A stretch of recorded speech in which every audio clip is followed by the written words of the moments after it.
Just when I thought I couldn't find my way out, yeah, I searched the God in me to find my way out. I know it can seem way out, but the Creator flows to and through me from way out. I'm talking way out, yeah. See, if you believe in the God in you, it's a better place. Creating the force and the power to live a better life. Just know that love and joy and peace is one and all of the same space. That you were chosen just like God.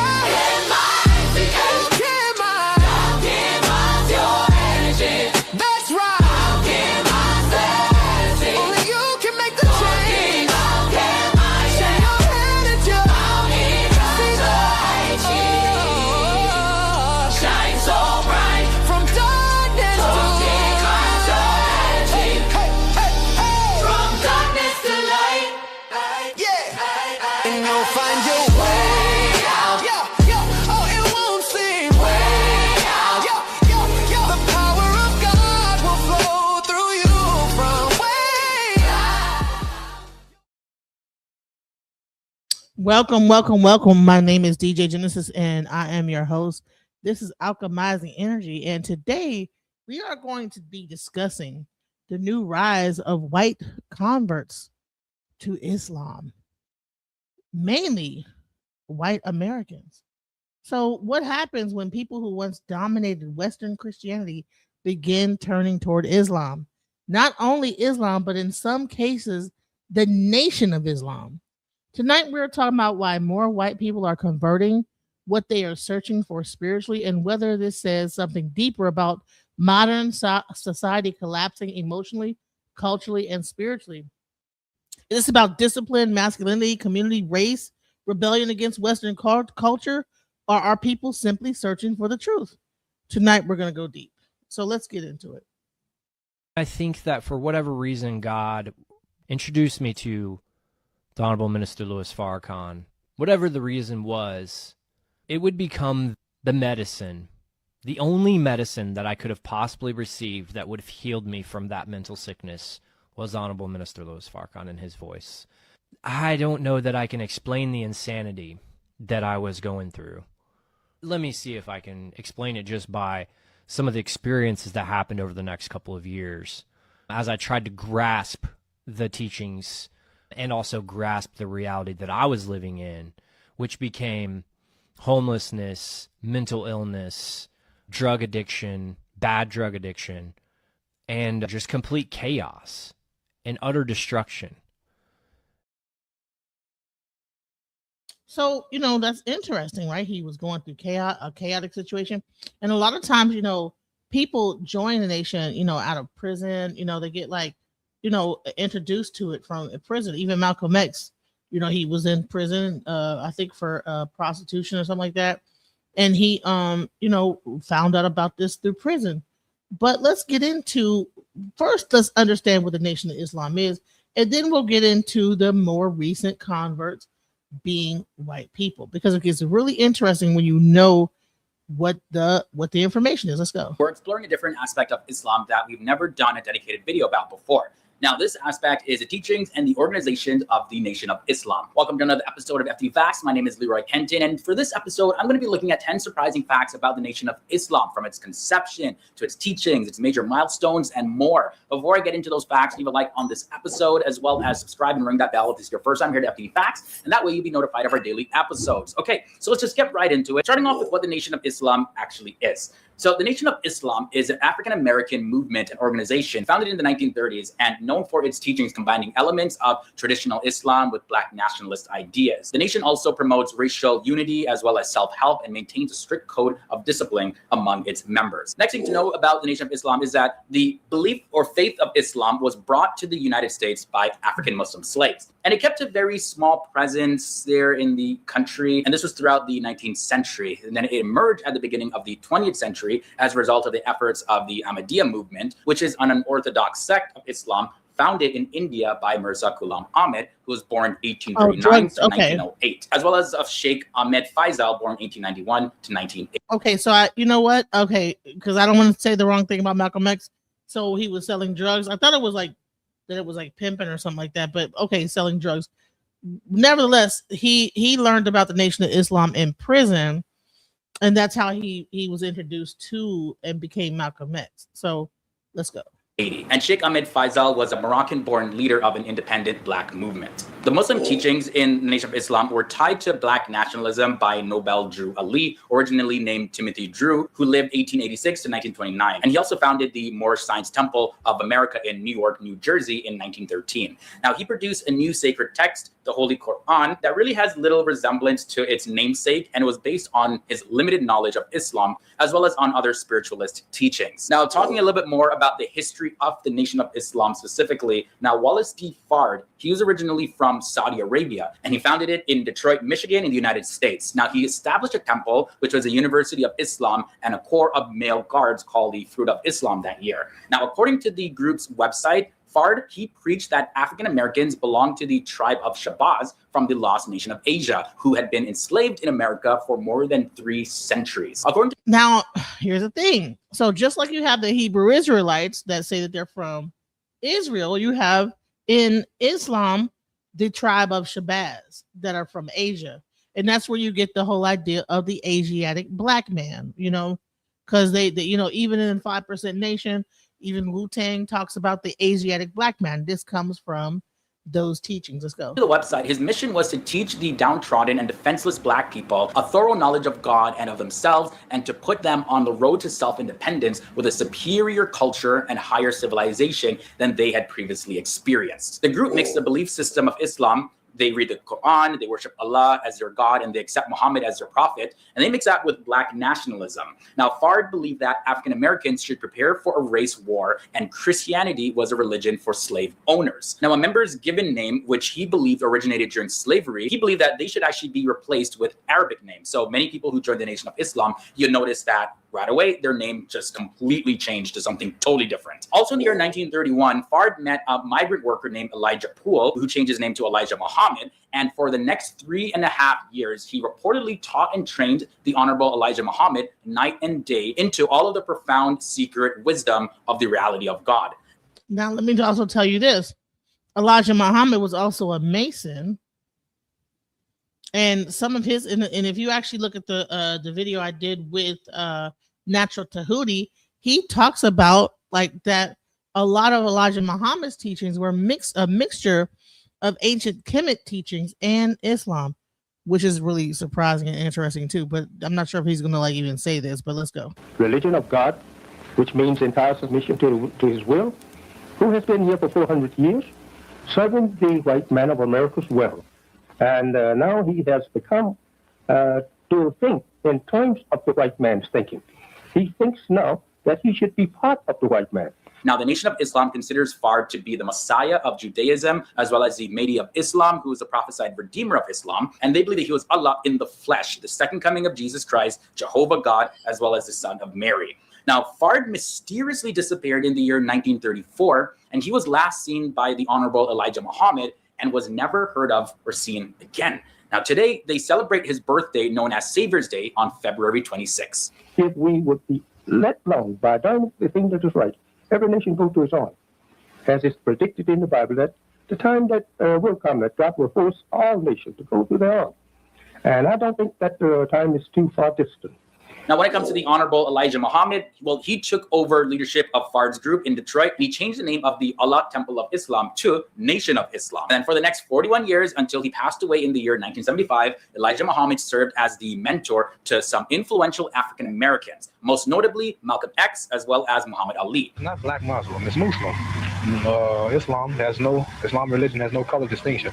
And he grew the small group into a large movement. And he developed many Nation of Islam-owned businesses as well as schools. And he created the largest African-American newspaper in the United States. At the height of his power, the Nation of Islam was estimated to have about 250,000 total members. And by the way, there's an interesting documentary out on Netflix now called Who Killed Malcolm X? If you want to know a lot more about the Nation of Islam, the teachings, some of the dramas and the controversies that was involved in that, I highly recommend that documentary. I just finished watching it myself. It was really eye-opening. Yes, it's titled Who Killed.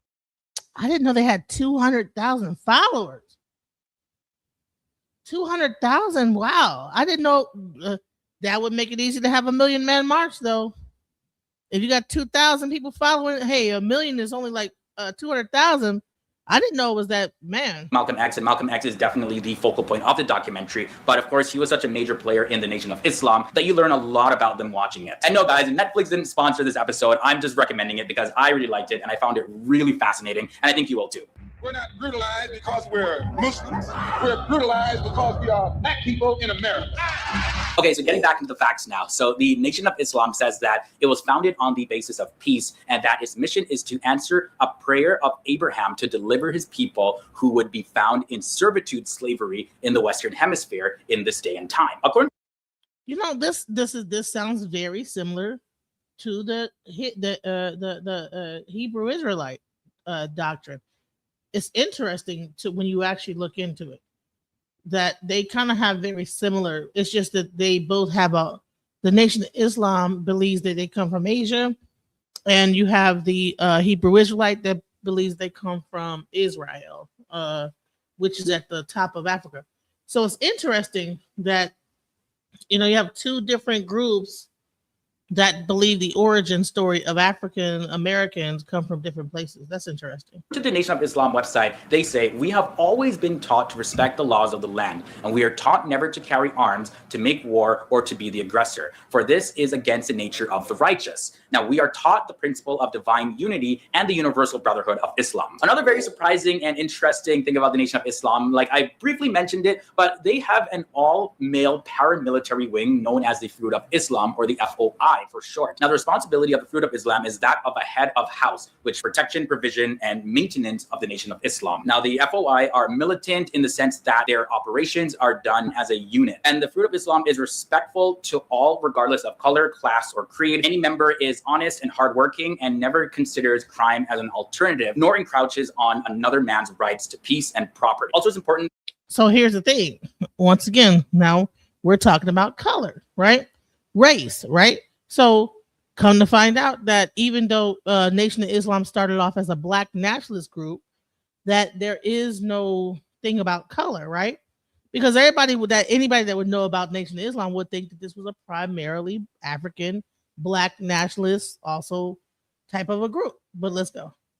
That I make it clear that the Fruit of Islam is sometimes confused with the 5%er Nation, aka the 5%ers, which was a splinter group that separated from the Nation of Islam back in the 1960s. But no, they're not the exact same group at all. And finally, I want to look at the flag of the Nation of Islam. When it comes to the flag of the Nation of Islam, it has the symbols of the sun and the moon and the star, and it represents the entire universe. Now, it's also a banner of universal peace and harmony. Because what do the Nation of Islam want? They want freedom, they want justice, they want equal opportunities for jobs. They also want to be allowed to create a separate nation of their own, which is good for agriculture as well as minerally rich. They want equal education. Also, they look to have separate schools for boys up until the age of 16 and girls up until the age of 18, as well as women's colleges and universities. They also strive to have all black children. They also believe that all black children should be taught by black teachers, among many other things. Really, equality and empowering the entire black race. All right, guys, so that's all I have for you in this episode about the Nation of Islam. I really hope you guys found this interesting. You learned something new. I definitely was very fascinated learning more and more about this. I've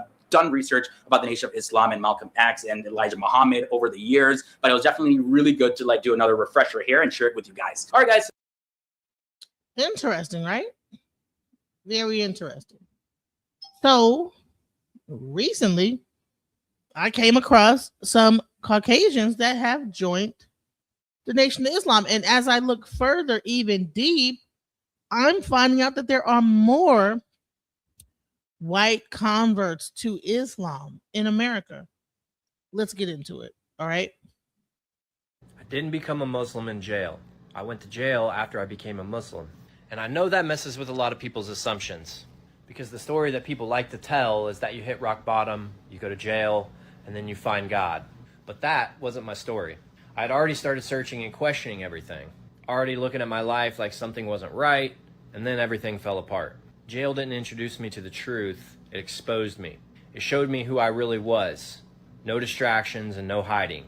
And what I realized is this: you don't wait until life breaks you to start changing, because if you don't make the decision first, life will make it for you. So, wherever you're at right now, you don't have to wait. Don't wait for rock bottom. Don't wait for everything to collapse. Start now. Start now. So it seemed like this has actually done things to help this young man, helped him like kind of deal with his life and things like that. Let's go. You've got questions about why I follow the teachings of the Most Honorable Elijah Muhammad under the guidance and leadership of the Honorable Minister Louis Farrakhan. I see them, and so let's address them. I'm not here to argue with anyone. I'm just going to tell you my experience. And it just comes down to results. That's it. It connects dots that nothing else could.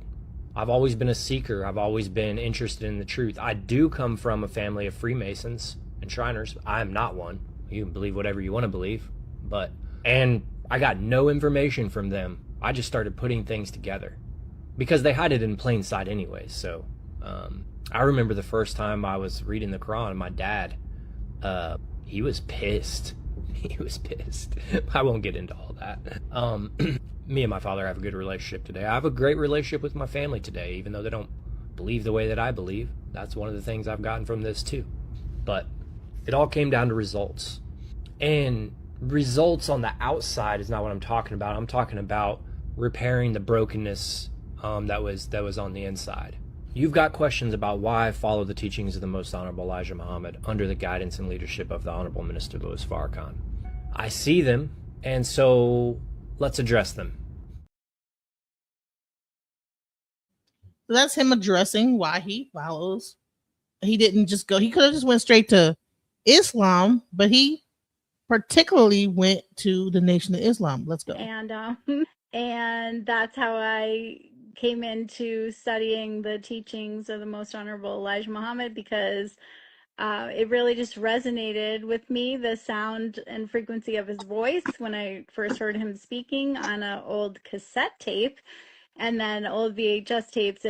I just knew that it was a body of knowledge that I'd never heard of, and that seemed like it was purposely kept from me ever hearing about it. And it was very logical and obvious to me to like look in places where people were telling you not to look at that point in time, you know. So the more people told me not to look there, the more I was like, nah, I've already figured this part out. That's BS, you know. So I want to look there, you know what I mean? It's like finding out your true context. There's something, even if it's painful, even if it's hard to accept, it's like a relief of finally knowing what is wrong. Like what is so wrong with the world.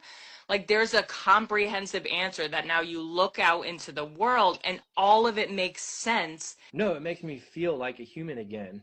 Actually, yeah. I had some really profound experiences where I realized that, you know, I did have to look at myself. Like when Elijah Muhammad would read things about like the white man is the devil and stuff like that, like I would look at that and think like, dude, that is me. I mean, I had to come to grips with that. Well, it was the most refreshing thing in my entire life to learn the truth, regardlessly if I was the devil. It was the truth, and that was refreshing. It's like you can't unhear the truth when you hear the truth. You can't unsee the truth when you see the truth. Man, let me tell you something. I was surprised to see it myself. I said, what? What? When I saw it, I said, oh my God, like, what is this, right? Exactly. What the F is this? What is happening, right? But I mean, hey, you know, you can't be mad at them if this is how they found you know, the truth. Can we really be mad at that? Let's talk about it. Don't you be afraid. Challenge whatever it is that frightens you. Challenge it. How do you challenge it? Just say, I'm not going to bow down to it. I'm just not going to bow down to it. Your heart beating, your blood pressure's up, but I ain't gonna bow down to it. Start with little small things and keep on graduating to the big thing, because the big thing is Satan himself. And if you put your trust in God, you will overcome Satan. And to those who overcome, the tree of life. Do you have faith that you can do it? then if you exercise faith in God, faith in God will help you challenge your fear. So you got to develop faith. Keep on developing your faith. It's like a seed, but it must be watered, it must be fed, and it will grow strong till you're so strong in faith that whatever you envision, you say, be.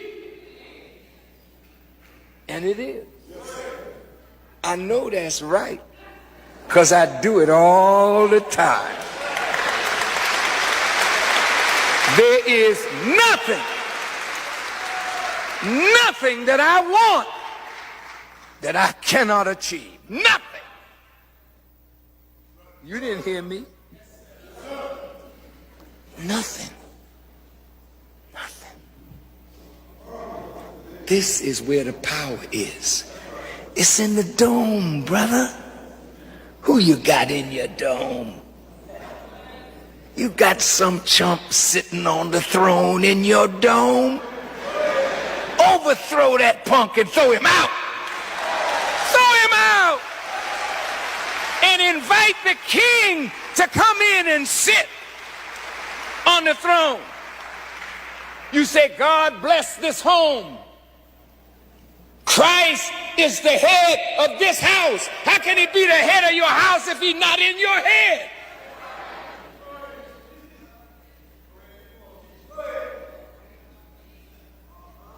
Don't you want him in your head? See, you jiving. See, if Christ is in your head, do you know how much power you got? Say, let this mind be in you, the same that was in Christ Jesus. Do you know what that means?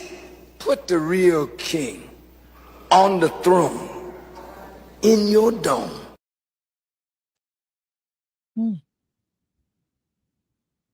I'm sorry, I hit the wrong button, y'all. I'm sorry.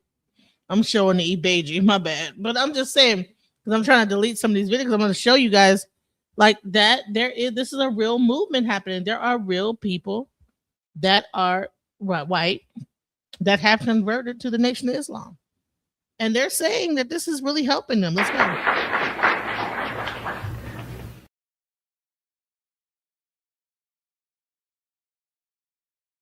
I could see why this could help people. You know, he's actually, you know, Farrakhan is talking, you know, he's giving some good information, you know.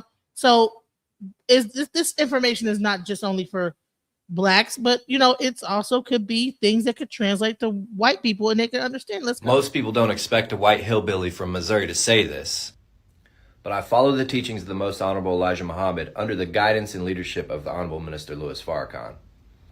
And what's even crazier to people is I'm not alone. There's actually a group of us, families, men, women, who are studying, growing, and working on ourselves every day. We're not perfect, but we're becoming disciplined through the self-improvement study guides. We're focused on health, focused on family, focused on becoming better through studying the truth. And a lot of what we're learning goes way deeper than what people think. It's not just religion. It's about how to live, how to think, how to take control of your mind and your body. I'll share more as I go, but for now, just know that this is real and it's changing my life. It's changing his life. So do we say, you know, well, this can't be true? Well, let's go. I don't talk about this enough, but the teachings of the Most Honorable Elijah Muhammad through the guidance and leadership of the Honorable Minister Louis Farrakhan saved me and my family's life. And I'm not saying that lightly. I'm talking about real transformation, mentally, physically, spiritually, a foundation that we didn't have before. I went from chaos, addiction, destruction, to structure, discipline, and purpose. Not overnight, but step by step. And what's interesting is a lot of people look at me and think, you cannot be a part of that. You're Caucasian. But I'm living proof that this is not about race the way that people think that it is.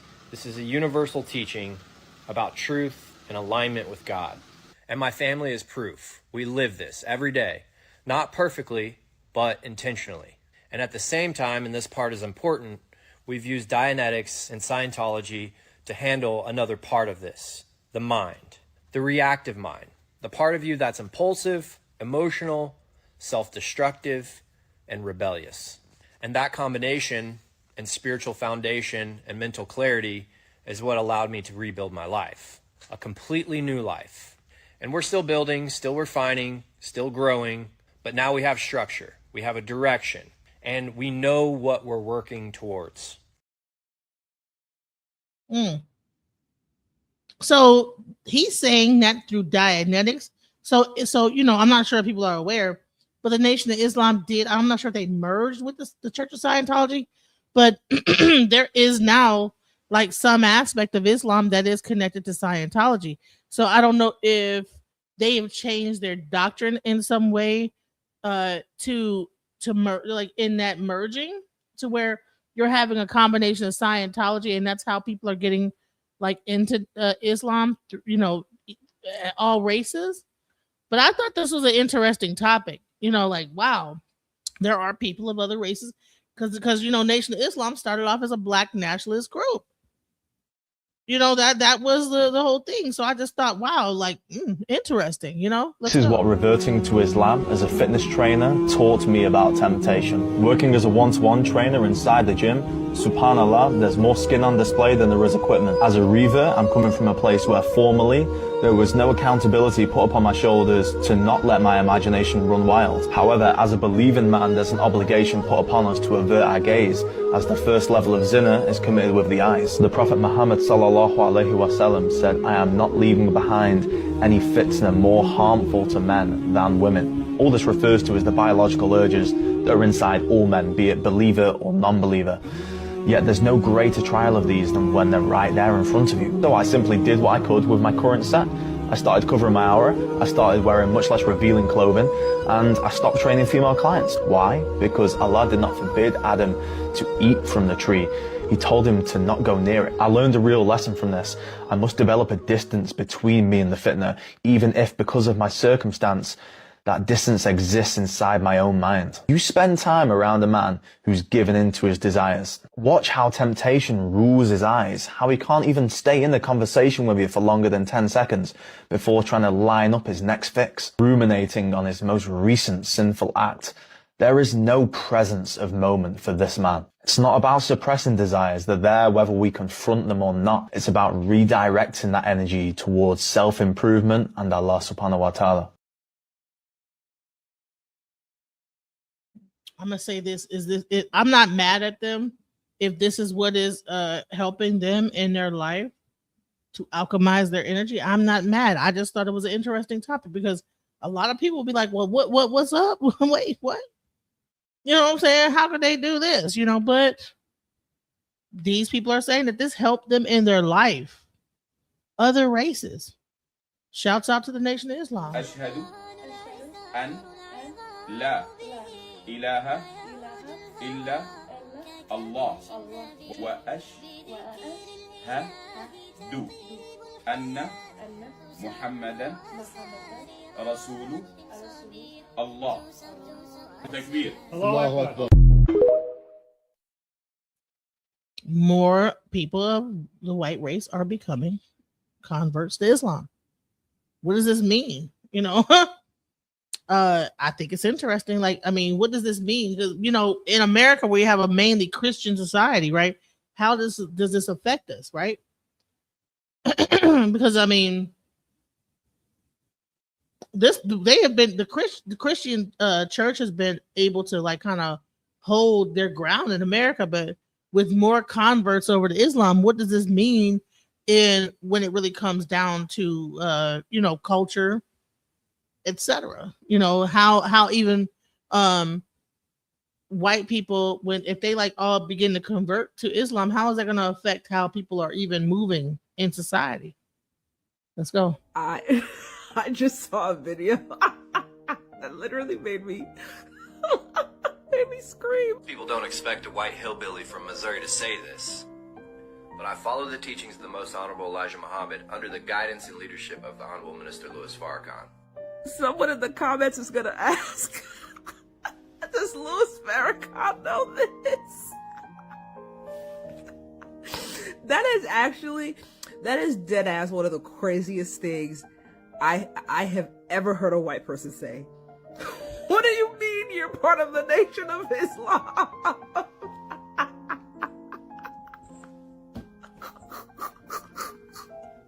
What?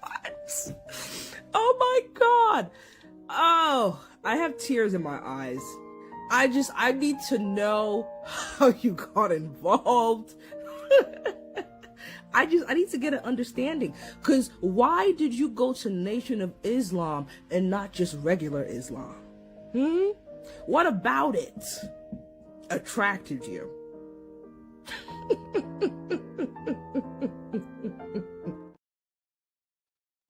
I mean, I get like why it could be kind of funny, but she kind of was exaggerating. But I'm gonna say this: the one part of the Nation of Islam that could not be ignored is the white man is the devil. You know what I'm saying? And they talked about it. You know, they were able to talk about that. They said, you know what? They agreed about the white man being the devil. So that's one point of contention. I'd be like, well, how could you be a part of that and you know that that's what they think? You know, and that's a part of it. Like that Yaqub, you know, there's a whole guy named Yaqub and the big head scientist, you know, that whole part of it. That's the only part where it's like, okay, how would you join a group that believes that you're the devil? So everybody's got something to say about Yaqub, but most people don't even know what's actually being taught. So tonight, a few of us Caucasian followers of the Nation of Islam are going live to talk about it. No debates, no arguing, just breaking it down and sharing what we've learned and answering real questions. There's a lot of confusion out there, so we're clearing it up.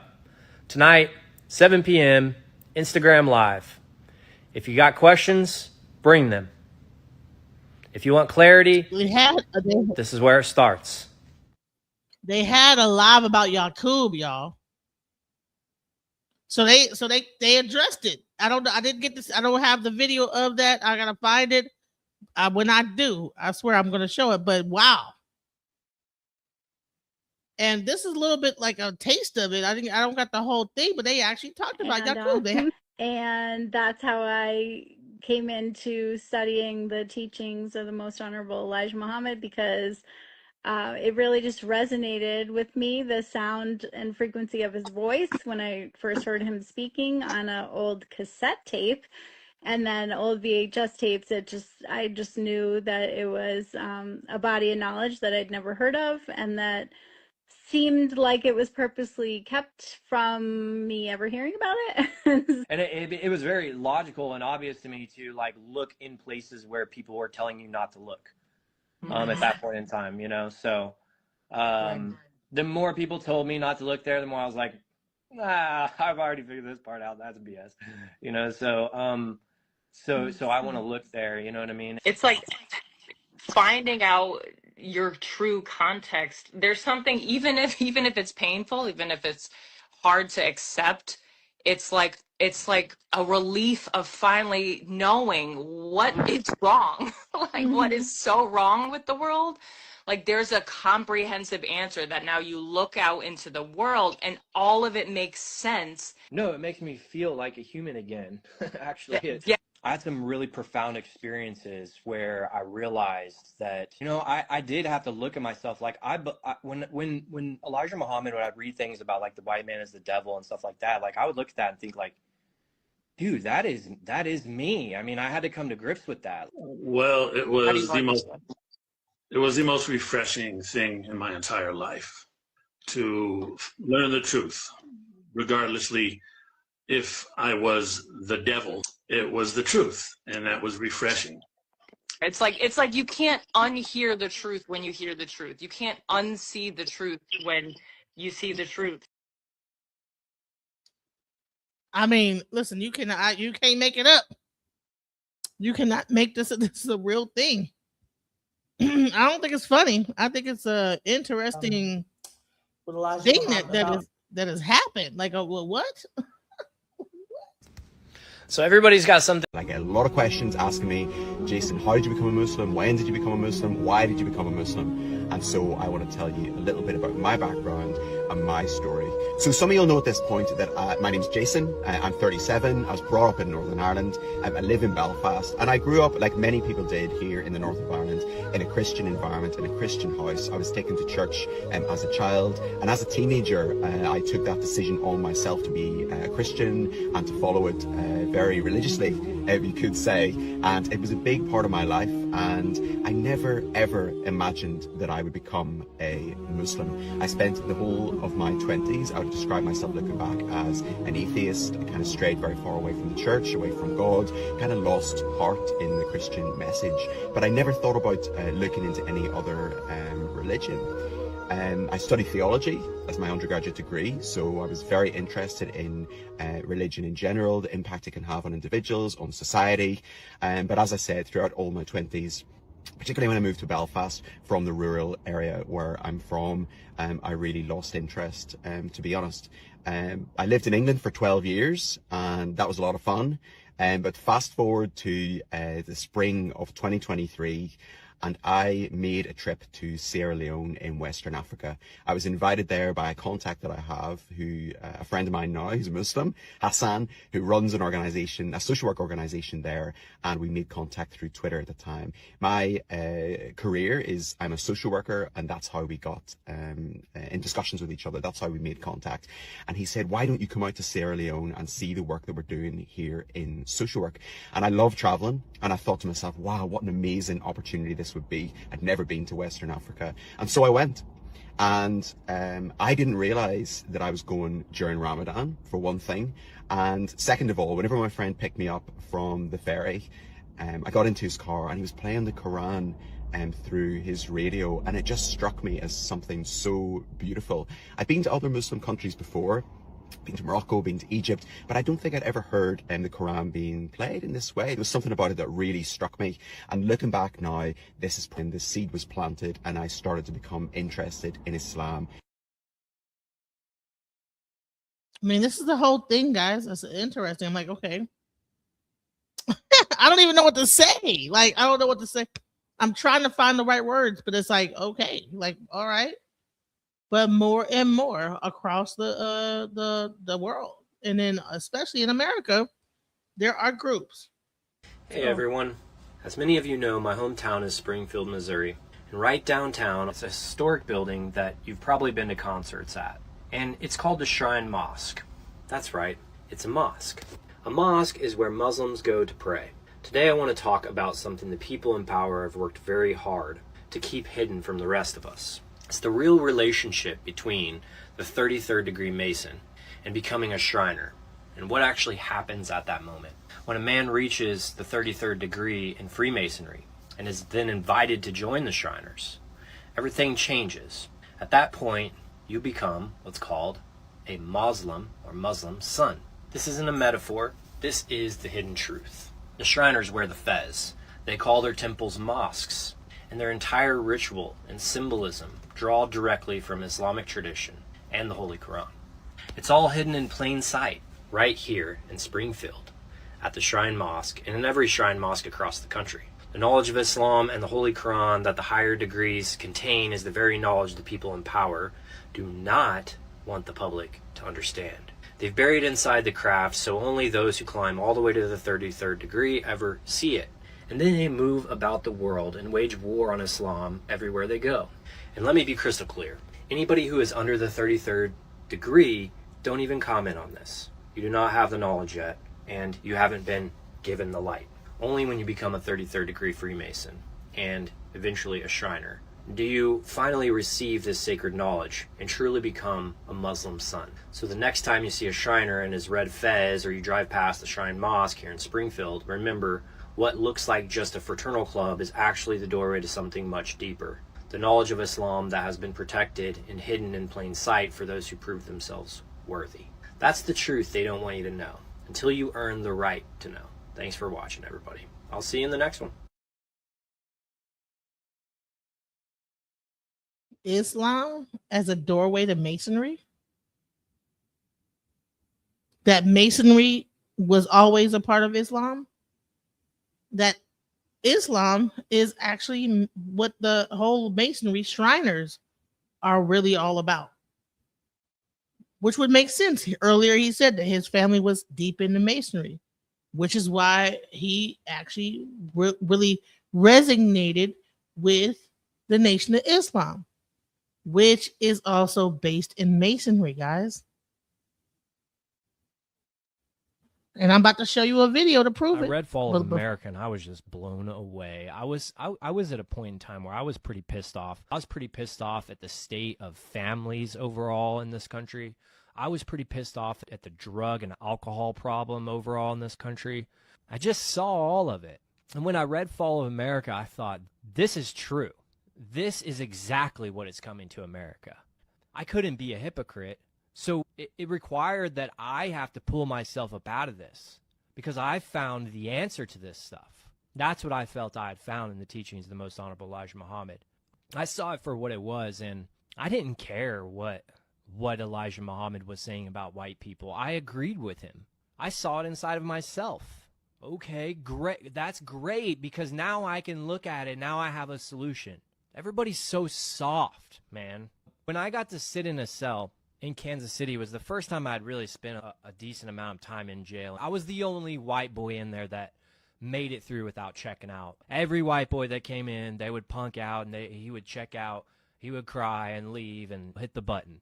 But I was the only one that was able to stay. And you know why? I learned that I didn't need anybody else at that point but God. The white supremacist mentality inside of me was being destroyed by these experiences.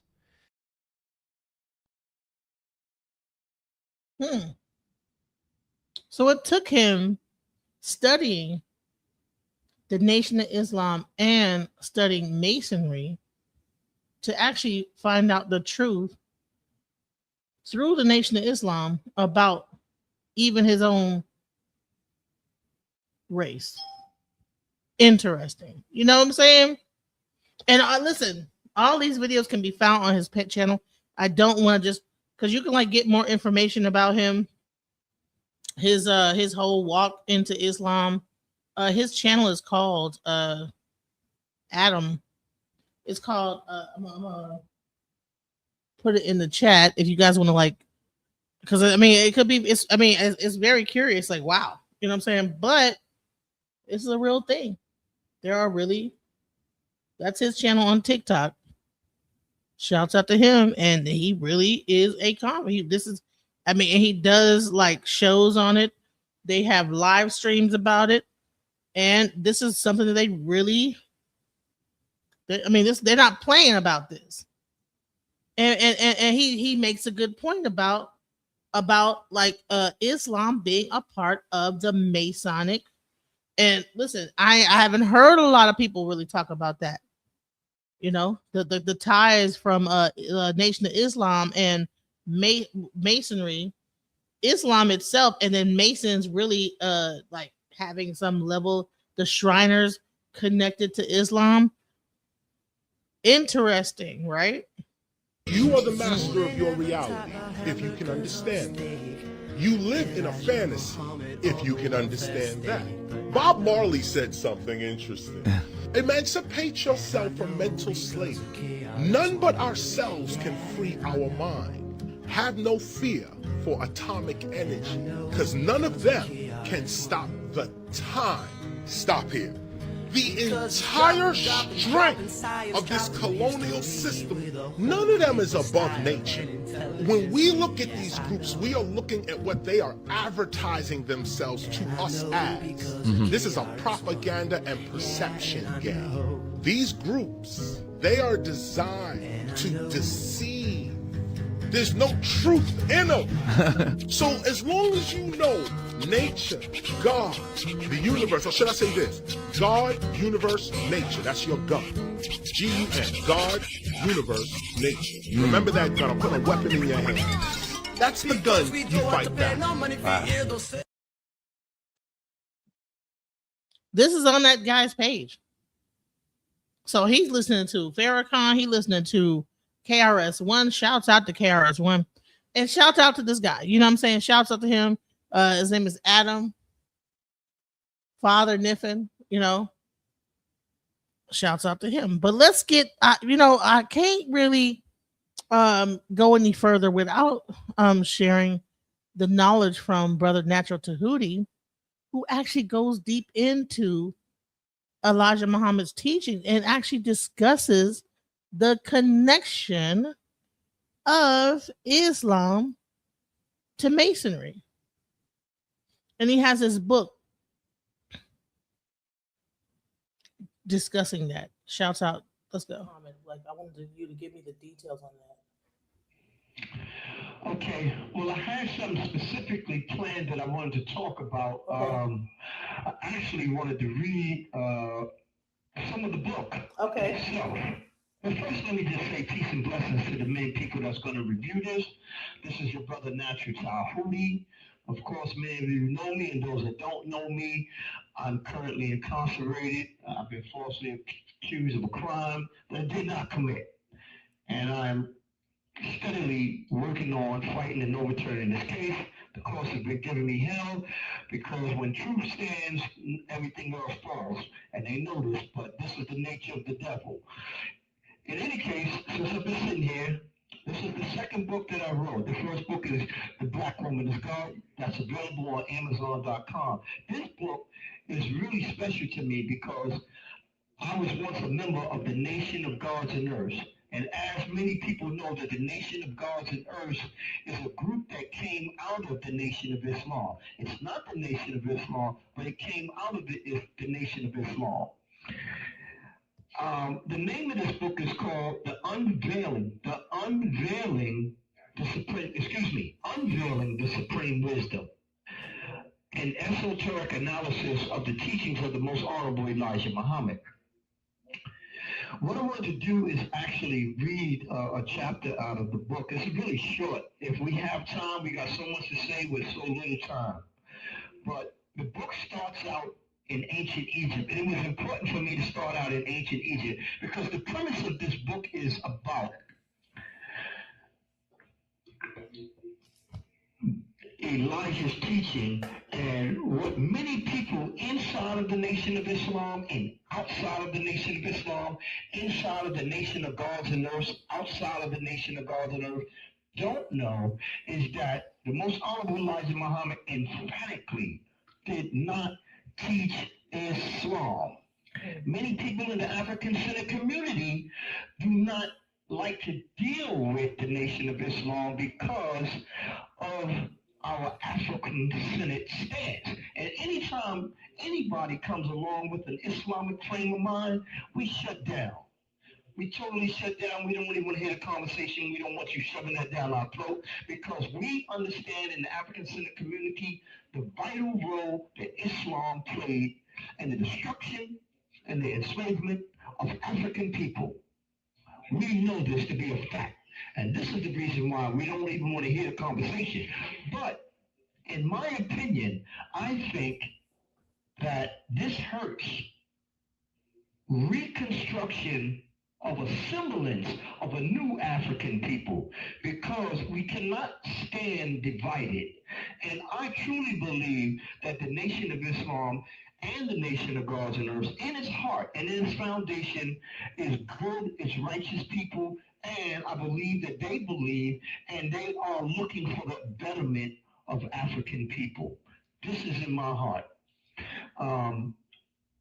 So many people know me from my debate that I had with Dr. Wesley Muhammad, and it was a scathing dissent. I refrained from that because I needed to correct the record. And so after a more forensic study of his teachings, I come to find out a stunning revelation. That what he actually taught was not Islam at all. He was actually teaching us the Assyrian spiritual mystery system of ancient Egypt, but it was disguised and it was hidden under the language of Islam. And that's what many people, even some of the top scholars in the Nation of Islam, do not know this, and many of the brothers in the Nation of Gods and Earth do not know this. But I am standing here to show and prove this beyond a reasonable doubt. And I am so confident of my supposition that I am willing to offer anyone $5,000 to prove me wrong. So anyway, we got so much to say, but with so little time to say it. I just wanted to give you an example from the book. This is chapter 1 called The Fall of Egypt. The Africans of the rich Nile Valley of Egypt were the custodians of what was called in the Egyptian language Shetaneta, meaning the way of the hidden supreme being, or the secret supreme wisdom. It was these early Africans who were responsible for establishing the first high culture along the rich Nile Valley of Egypt. Not only did they create and establish the world's first high culture, but they traveled around the world civilizing and spreading the supreme wisdom, Shetaneta. In fact, Egyptian legends state that the African god-man Asar, who is known by the Greek name Osiris, went around the world teaching the supreme wisdom and civilizing men and women. Quote, Osiris became king of Egypt. In this high capacity, Osiris applied himself to the civilizing of his nation, turning the Egyptians from their previously indigenous and barbarous course of life to a happy and community existence. He taught them agriculture, compiled for them a body of laws for the regulation of conduct, instructed them in the reverencing and worship of the gods, thus establishing Egypt in all the essentials of truth. Having brought his own nation to prosperity and enlightenment, Osiris traveled over the rest of the world, converting peoples to his discipline, not by force, but by the persuasion of reason. Osiris was accompanied on this journey by a procession of nymphs and other super-physical beings who filled the air with magic and song, end quote. The temples of Egypt were sacred places of initiation for the neophyte who dared to ask the right questions. For example, who am I? Where did I come from? What is my purpose? What will become of me when my body withers away, etc.? The African temples were depositories of sacred and secular knowledge. Women and men came from all over the globe to attend the temples. These institutions brought great wealth, fame, and respect to the world's first schools of higher learning. These temples literally operated as the world's first colleges, but far greater was the curriculum as opposed to today's standards. The Africans understood that true education comes from within, as the denotative meaning of the word suggests. The word education comes from the Latin verb educere, which means to bring forth or up and out, meaning the process of developing the inner potential of the soul mind that was yet unexpressed and bringing it up, forth, and out.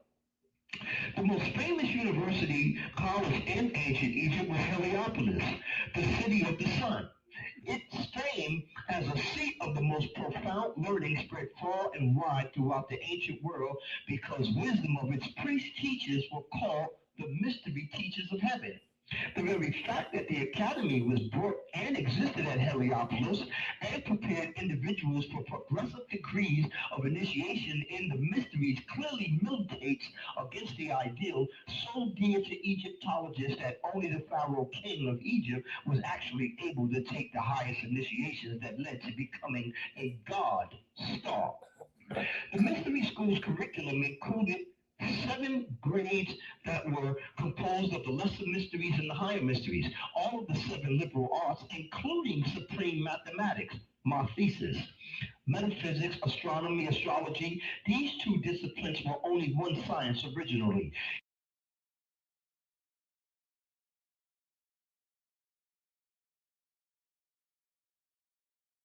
Ancient curriculum. The women and men who attended these schools were bent on learning every single branch of knowledge of the universe in every unknown dimension of it. Every initiate strives for enlightenment, meaning to become aware of the unseen reality that connects all that is seen.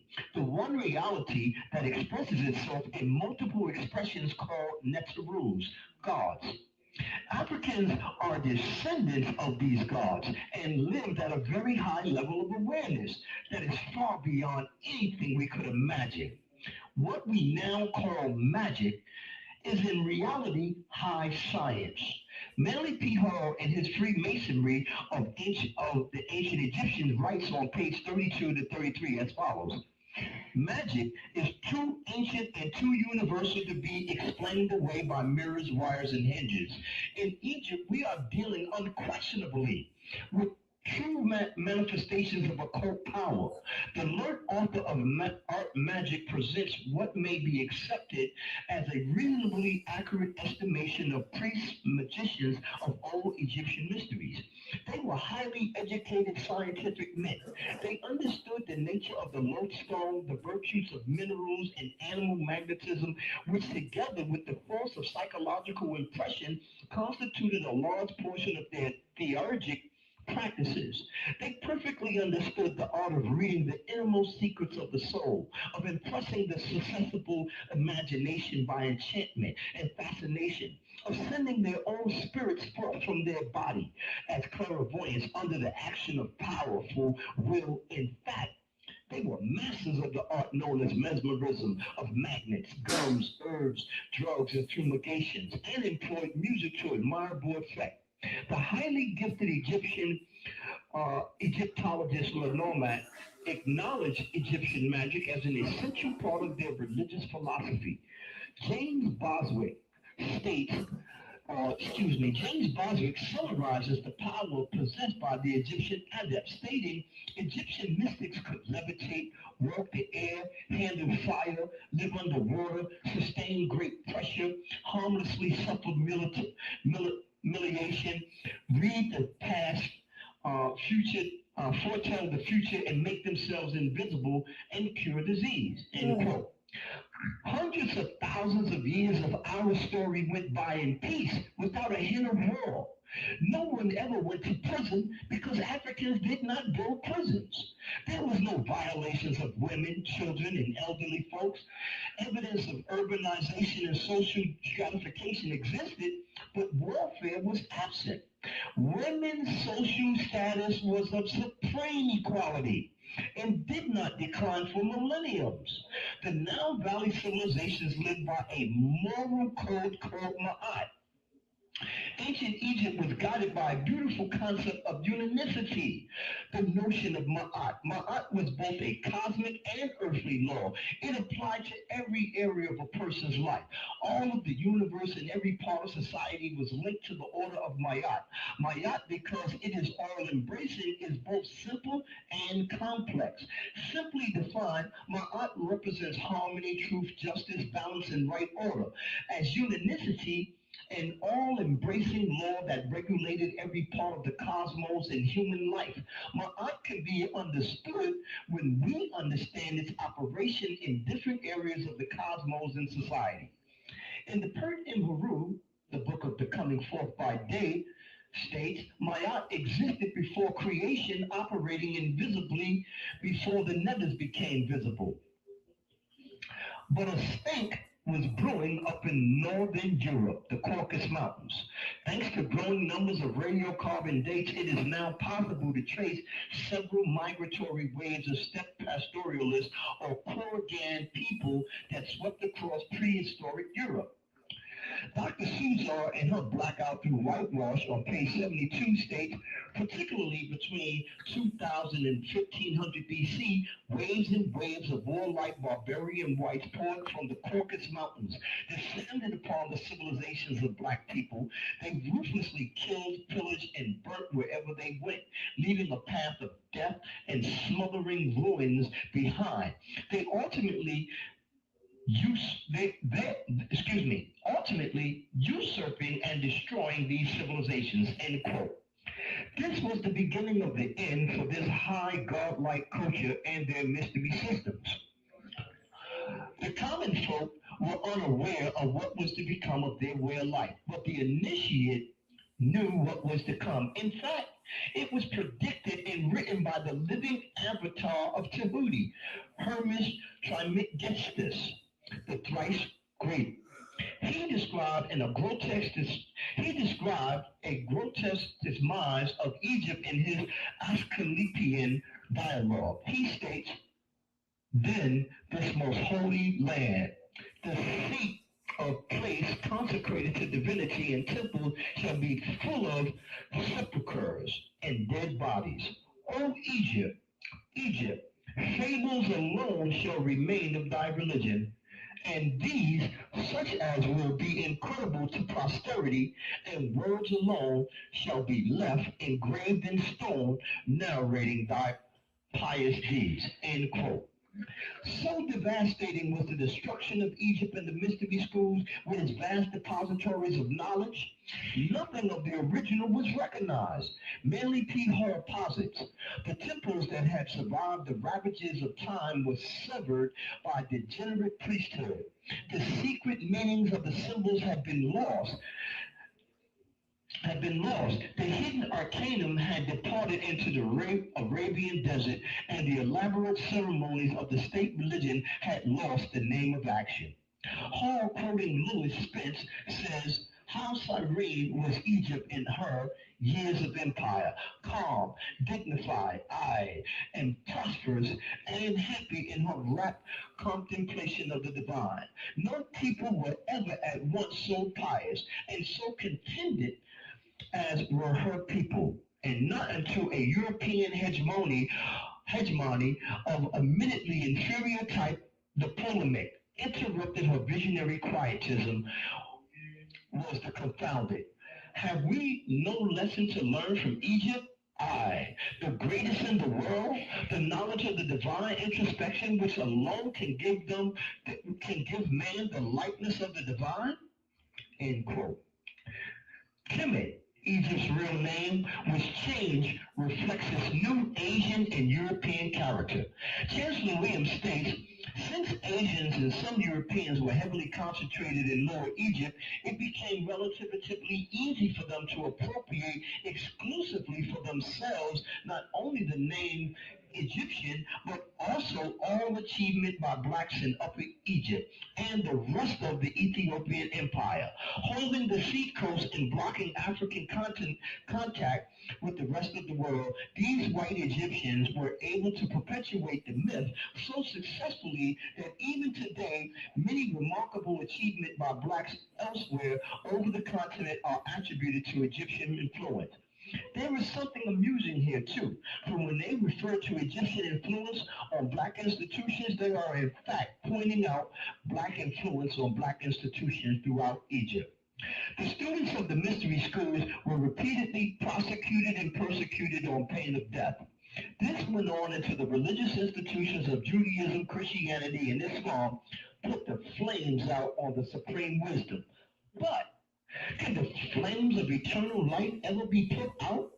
The ancient masters were so skillful that a great deal of the Egyptian literature was infectiously cloaked, and its true significance was only known by secret society masters and their initiates. The secrets are for the worthy only. The unworthy have no right to partake in its sacred rites. The supreme wisdom, Shetanetta, was so ingeniously concealed that the greatest European thinkers were befuddled. The African priest, priestess, scientists went under disguise and traveled to other lands creating philosophical and spiritual systems while hiding the supreme wisdom in the body of the new literature. When Egypt destroyed, the supreme wisdom disappeared, yet survived in the writings of the religions of its enemies, and can only be realized by those initiated. And that's the end of the first chapter. Wow. So, do you have any questions? I just want to give you a hand clap. That's a beautiful. I mean, so this is really about the fact that, okay, so is this saying that Islam or that that it is based in Egyptian mythology or Egyptian teachings, that the whole Islam?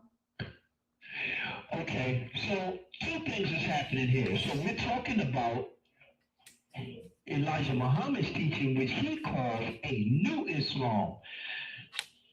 This particular new Islam that he is teaching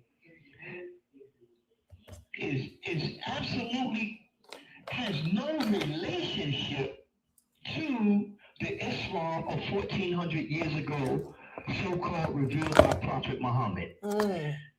And there is no relations to the two. Even though he calls it Islam, the thing that people are missing is the word that goes before the Islam. He says, this is a new Islam, meaning it's not Islam at all. So a lot of people get caught up in the fact that he calls it Islam. But what I'm saying, he is not actually teaching you Islam. What he was teaching you was the Nile Valley system of the Assyrian mystery system. He cloaked it under this language called New Islam. So what I did in this book, I've uncovered his esoteric language, his symbolic language, because everything that he did was related to symbolism. And I have ingeniously been able to decipher the language, and I'm going to show you directly that everything that he talked about pointed to the Nile Valley. Even his tribe of Shabazz. Because many brothers say, who is this tribe of Shabazz? I've read all of the African-centered material that you can think of. I've read radical European scholars, and I've never came across any group of people by the name of Shabazz. So I said to myself, where does Elijah Muhammad get this stuff from? Dr. Ben, John Henry Clark, Ivan Satima, Jacobs Carruthers,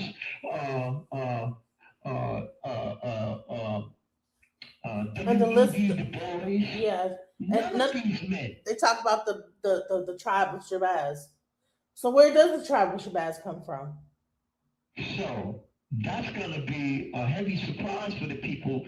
I'm going to say that the tribe of Shabazz comes directly from the rich Nile Valley of Egypt. And so, what is your proof, Natural Tahuti? What is your proof? And that part I'm not going to reveal until you get the book. You got to get the book. I'm going to show and prove it beyond a reasonable doubt. When I finish showing it to you, you're going to say, okay, that's the secret. Because, again, like I said, I've read Sir Godfrey Higgins. I've read Professor Albert Churchwood. I've read all of the radical Europeans that was writing scholarship about ancient Egypt that was willing to tell the truth. I've read all of the African scholarship from our story, from our brothers and sisters that took this mission into their own hand. And none of them, there is not one epigraphic evidence to show forth and prove written in any papyrus. There are no rocks, there is no graffiti in Arabia, there is no writing on the temples of Egypt. Nowhere will they talk about this tribe of Shabazz. So how is you, Natural Tahuti, confident that you're going to show people that the tribe of Shabazz actually came out of the rich Nile Valley of Egypt? What do you know that none of these scholars have uncovered? So what made you even get into this? Like, what made you even think that, this has to be connected to the Nile Valley? That has to be connected to, what made you even come up with this concept? What was the trigger? The trigger was studying African-centered material. When I began to study the teaching, the scholarship of Dr. Ben, I started studying, I've been listening to Dr. John Henry Clark. I'm listening to my brother, Professor James Smalls. I'm listening to all of our great scholars and elders who showed us I'm honorably standing on, because without them, I wouldn't be where I'm at today. I started going back thinking about this stuff, and I said, wait a minute. All of the religions of the world can be traced back to ancient Egypt. What makes this one any different? That's when my third eye opened up, and I said, oh, wait a minute. We're looking at this the wrong way. Because I was on the campaign bashing the Nation of Islam many years ago. I mean, all you got to do is go and view the debate that I had with Dr. Wesley Muhammad. I gave a scathing dissent of NOI philosophy because I was actually angry at the fact that I was a part of this teaching many years ago, and then I started saying, wait a minute, something is not right. It's not adding up. But after that debate with Dr. Wesley Muhammad, I had to really go back and think about these things. And so as my studies, and I started studying, I started thinking about Nile Valley, and I said, wait a minute, the scribes of Nile Valley, Egypt, they wrote allegorically, they wrote stories, myths, and fables, where the storyline, where the people, places, and things had an esoteric meaning. So that's when the stunning revelation came upon me. I was like, oh, wait a minute, hold on. The ancient scribes wrote this way. That's when I said, wait a minute, that's what Elijah's doing. He's writing an allegorical story. These stories, some of these stories about Yaakov and the tribe of Shabbat, they're not literal. These stories actually have hidden symbolic meanings. And that's when I started waking up and said, okay, let me do a more forensic study. And when I did a forensic study, I was amazed. And I'm so thankful of the ancestors that actually guided my pen and guided my Ori. I'm grateful. Yes. Yeah. So when you look back, you have a Khalid Muhammad, and he was a Nation of Islam member, but he eventually, toward the end of his career, started to be more Nile Valley centered. Why do you think that is? And it's crazy because I thought about that. Not only him, Dr. Naeem Akbar. If I read Naeem Akbar came out of the Nation of Islam as well. All of these great men came out of the Nation of Islam. And didn't Malcolm X also go to Egypt as well when he Malcolm X went to Egypt. You see, so we're not giving the whole story. You know, we're giving this story that he went to Egypt and he went to Mecca and he became an Orthodox Muslim. But we're not really giving the whole story. There's something that we're not being told. So I'm going to say that Khalid Muhammad, these brothers, they were high in rank in the Nation of Islam. And I'm not so sure whether high-ranked members are taken off to the side and they are relieved of their blindfold. I don't know that part. I can't say that. But I think, to Elijah Muhammad's credit, he made us memorize the lessons by heart. And what actually happens when you memorize these lessons by heart, you're actually activating your ancestral memory bank. So there is something psychic going on when we're not just memorizing the lessons, because in Nana Yoga is about the intellect. And from studying the stories, the rituals, the same thing with Yoruba. From studying the stories and the rituals, what actually happens is a faculty of the spirit opens up. A faculty of the mind opens up. I call it the ancestral memory banks. Some people call it the Akashic records. And that actually opens up and guides your Ori, guides your consciousness into these more expansive spiritual systems, whether it be in West Africa, Yoruba, Vudan, all taking you all the way back to the Nile Valley of Egypt. You know, and even in Ifa, I think that they say that these people were the priests, or the actual Nile Valley priests that actually fled and went to Ile Ife. So it's interesting that you draw that connection even with the Yoruba Ifa, as well as Wudan of Benin. Do you think that even the Elijah Muhammad, the creator, not the Elijah Muhammad, but the Fard Muhammad, where do you think his role comes into play when it comes to bringing the Nile Valley information to Elijah Muhammad? Or do you think that Elijah Muhammad was able to do this himself, separate from Farad? So there's something that I reveal in the book that many people don't know, but Elijah never hid this. Excuse me, pardon, sir. Think of his name, Master Fard Muhammad. Honorable Elijah Muhammad. Now let's take Noble Drew Ali. Right. What is men? Ego tripping? Who walks around calling himself master? Who walks around calling himself honorable? Who walks around calling himself noble? We took this thing on face value. And you know, no one even picked up on that. No one picked up on the fact that they had these titles, right? And I don't think are these titles existent in Islam? No, they don't exist in Islam. And people are not picking up on this stuff. They just dismissing it. They're just dismissing, oh yeah, and they said Islam, you know, they're just dismissing it. And this is what I'm saying is hurting African reconstruction. Because instead of us fighting against each other, African Senate, Nation of Islam, Gardener, we should be uniting as a family. Right. We don't have time to be disuniting with one another. So this is why it was important for me to take up this work, since I was such an advocate of this separatism. I gotta correct my wrongs. I read Fall of America and I was just blown. Hey everyone, as many of you know. I gotta say that I was wrong when I debated Dr. Wesley Muhammad on this. I created something that I need to correct. Because instead of fighting against him, we should be uniting and finding what we have in common. All of our great leaders tell us that. Right. You know? So, in any case, let me get back to this. Master. These are actual titles that these men earned. Now, where did they earn these titles?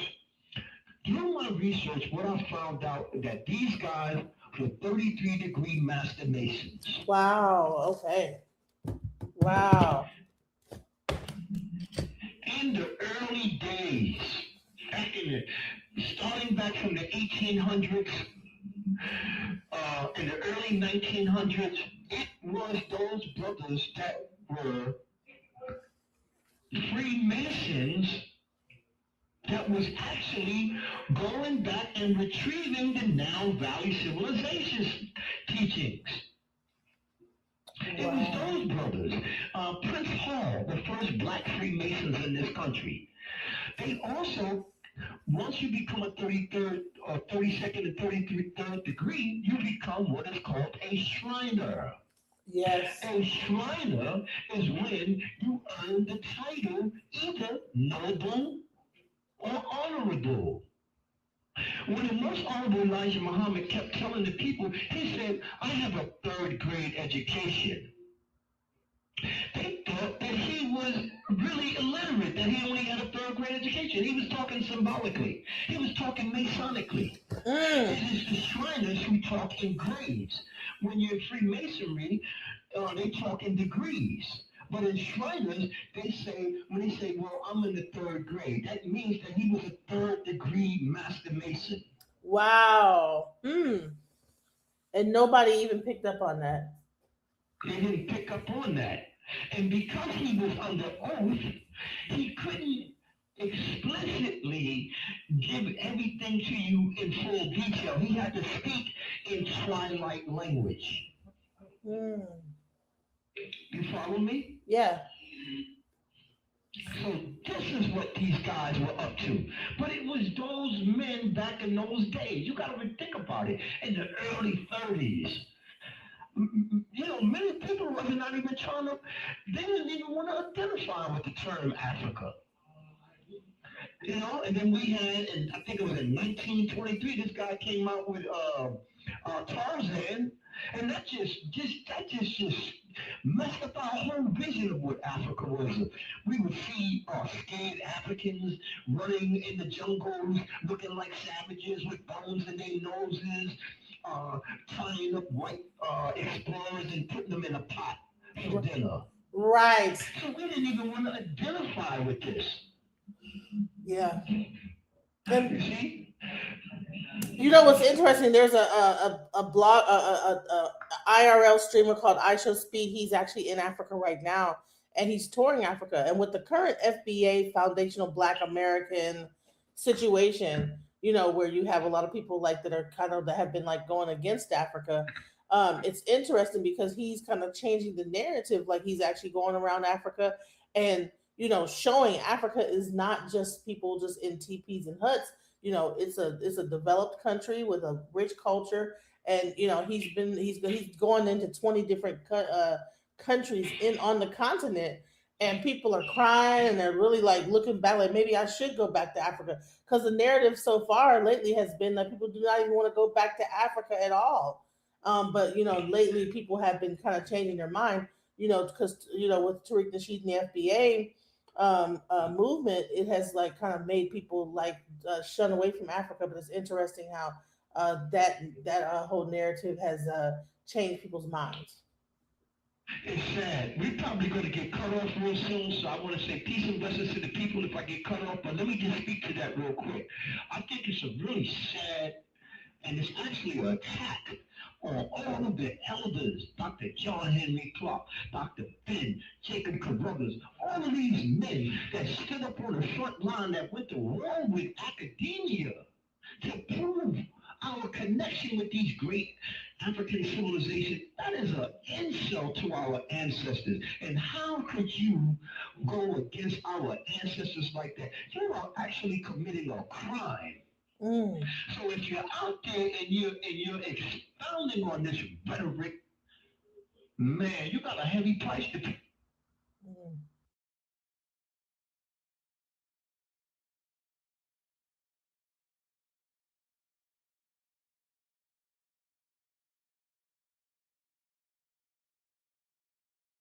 So that was the video I did with Brother Natural Tahuti, where he actually discussed his book.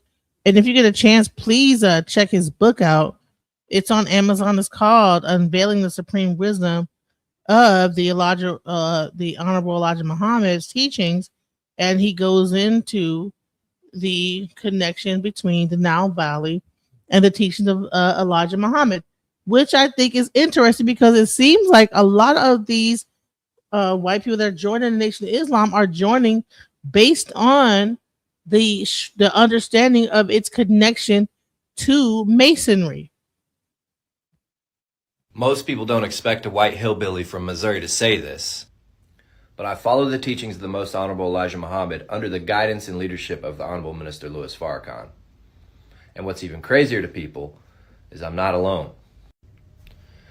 There's actually a group of us, families, men, women, who are studying, growing, and working on ourselves every day. We're not perfect, but we're becoming disciplined through the self-improvement study guides. We're focused on health, focused on family, focused on becoming better through studying the truth. And a lot of what we're learning goes way deeper than what people think. It's not just religion, it's about how to live, how to think, how to take control of your mind and your body. I'll share more as I go, but for now, just know that this is real and it's changing my life. I don't talk about this enough, but the teachings of the Most Honorable Elijah Muhammad through the guidance and leadership of the Honorable Minister Louis Farrakhan saved me and my family's life. And I'm not saying that lightly. I'm talking about real transformation, mentally, physically, spiritually, a foundation that we didn't have before. I went from chaos, addiction, destruction, to structure, discipline, and purpose. Not overnight, but step by step. And what's interesting is a lot of people look at me and think, you cannot be a part of that. You're Caucasian. But I'm living proof that this is not about race the way that people think that it is. This is a universal teaching about truth and alignment with God. And my family is proof. We live this every day. Not perfectly, but intentionally.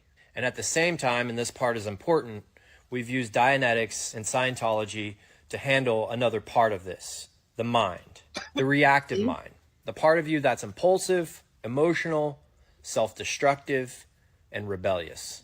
And that combination and spiritual foundation and mental clarity is what allowed me to rebuild my life, a completely new life. And we're still building, still refining, still growing, but now we have structure, we have a direction, and we know what we're working towards.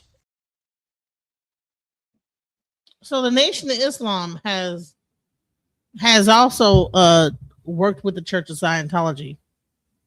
I'm not sure if you guys are aware that there's like a connection between the American Nation of Islam and now the Church of Scientology.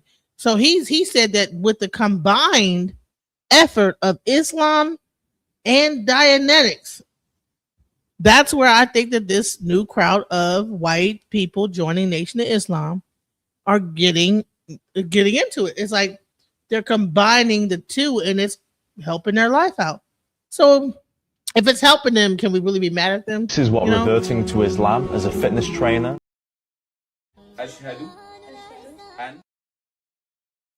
أن Mormonism is Islam for white people. Now, a lot of Mormons and Muslims will get mad at me for saying that, but I feel like if the average person has an objective look at both of these religions and their history, they will definitely see the comparisons. Like, just listen to this. I was an average, everyday guy living in a small town. But then suddenly, an angel approached me and told me that there had been a great apostasy. See, turns out, the original teachings of Christ and his apostles were completely lost. And I, yes I, have to bring them back. So I have this whole new set of scriptures. And they're like the Bible, but they're better. In order to be safe, me and all my followers have to move to this new town to keep out all the unbelievers. And before you ask, yes, I do need multiple wives. And yes, some of them have to be underage. That was most of the comparisons that I could see between Mormonism and Islam. But if anyone has anything else, please let me know in the comments.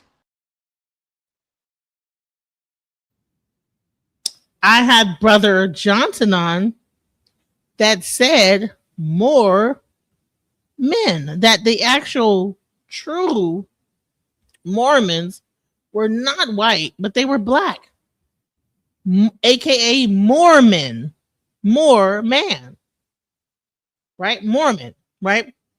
And then that Smith, Joseph Smith, was really a white man, a black man, and that the whole Church of Mormons was black people, was based on a black guy. Now, I think it's interesting when you have a group of people that are white that are joining the Nation of Islam, but then there's also this truth of the idea of this whole thing called Yaqub, right? So let's get into the story of Yaqub. Let's go. In case you guys didn't know, this is Yaqub. He is the creator.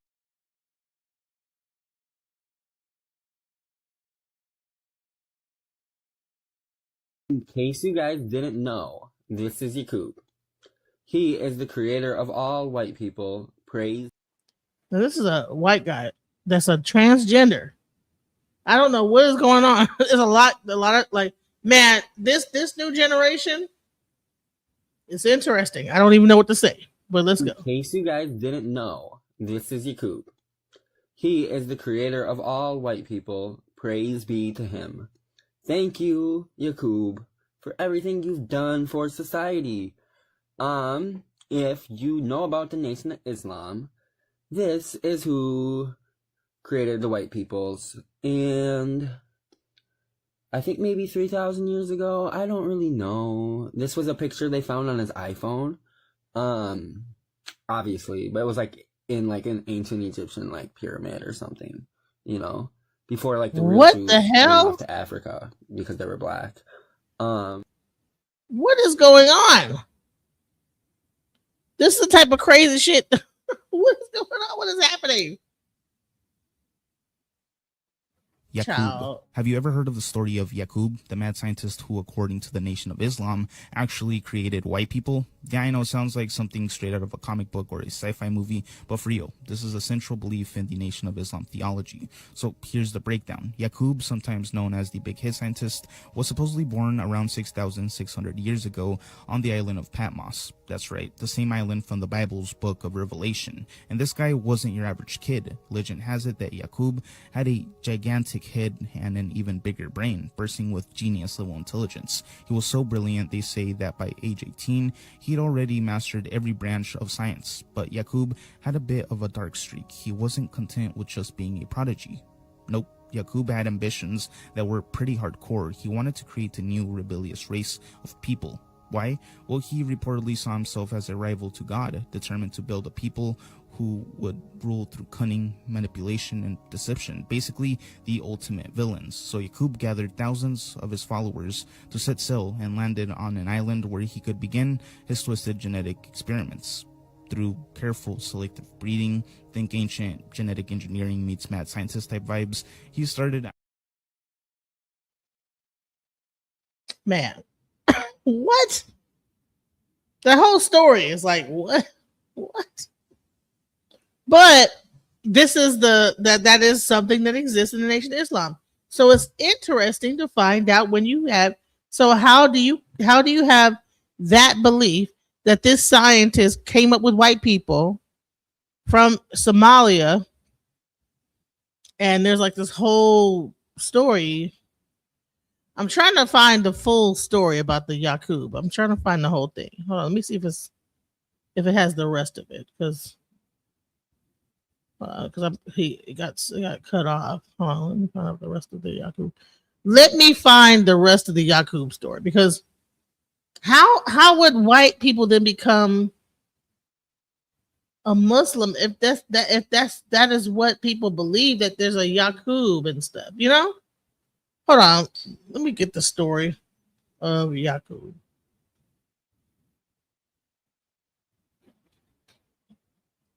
Because he got into it, but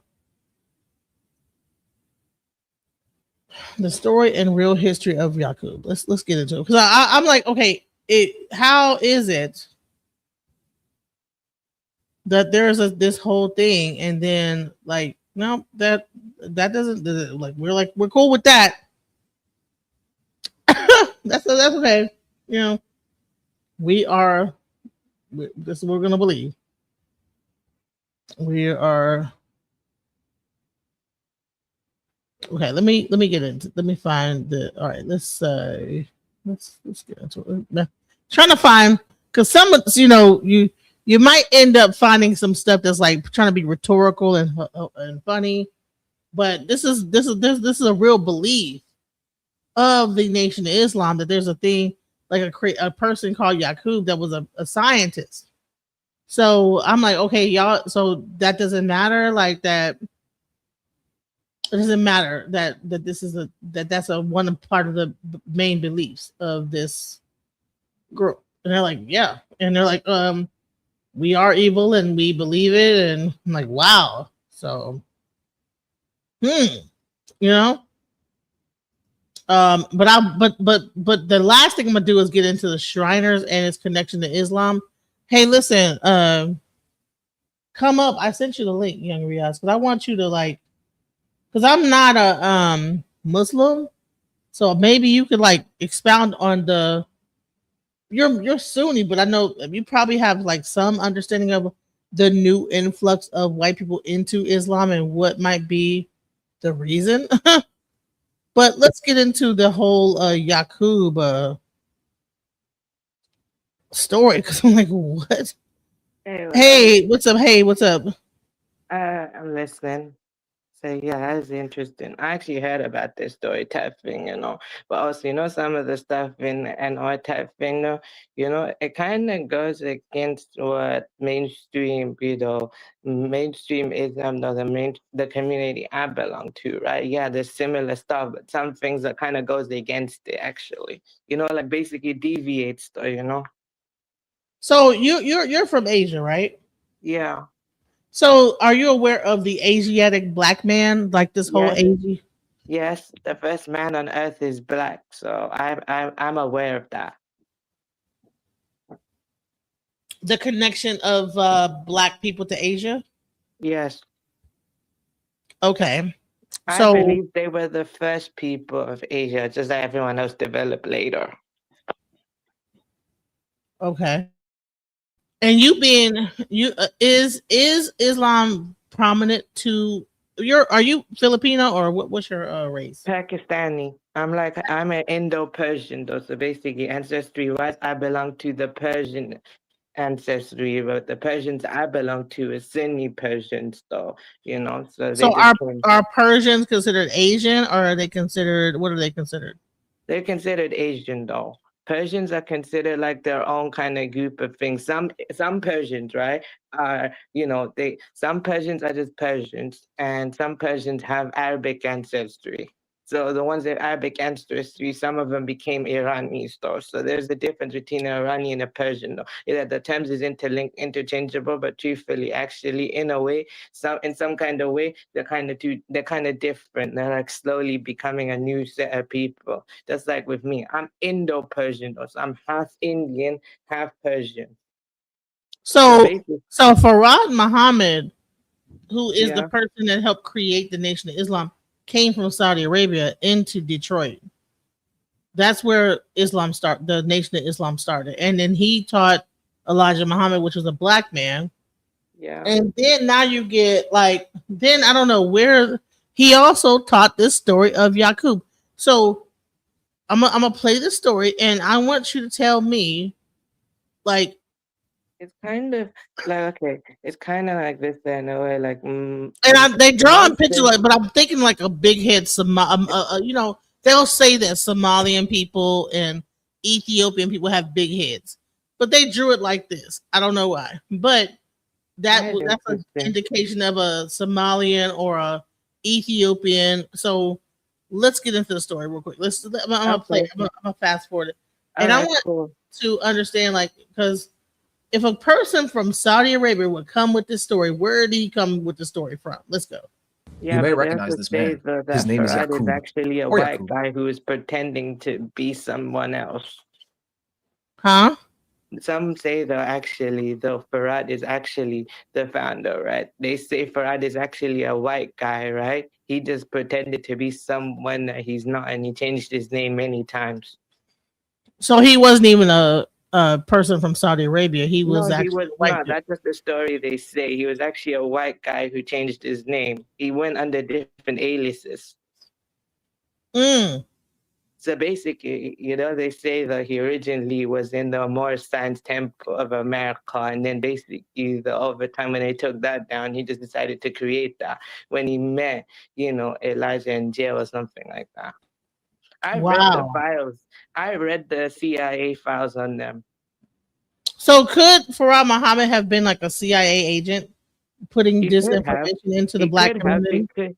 Yeah, he could have though actually, but also though, to be honest though, the real Islam is actually Sunni to me though actually, like basically, yeah, the Moors actually, like actual real Islam, the one I'm practicing was actually brought to America by the Moors. The Moors were the first to bring it here. It's just that wasn't, most. It wasn't just widely spread like that. It was just only like certain sections. Then actually, though, when Malcolm X though became, Muslim and stuff like that, and he helped spread the influence over it. So when he traveled and when he came back and when he became Sunni, though, that's when basically, uh, mainstream Sunni, the Sunni community became more and more mainstream, though, actually.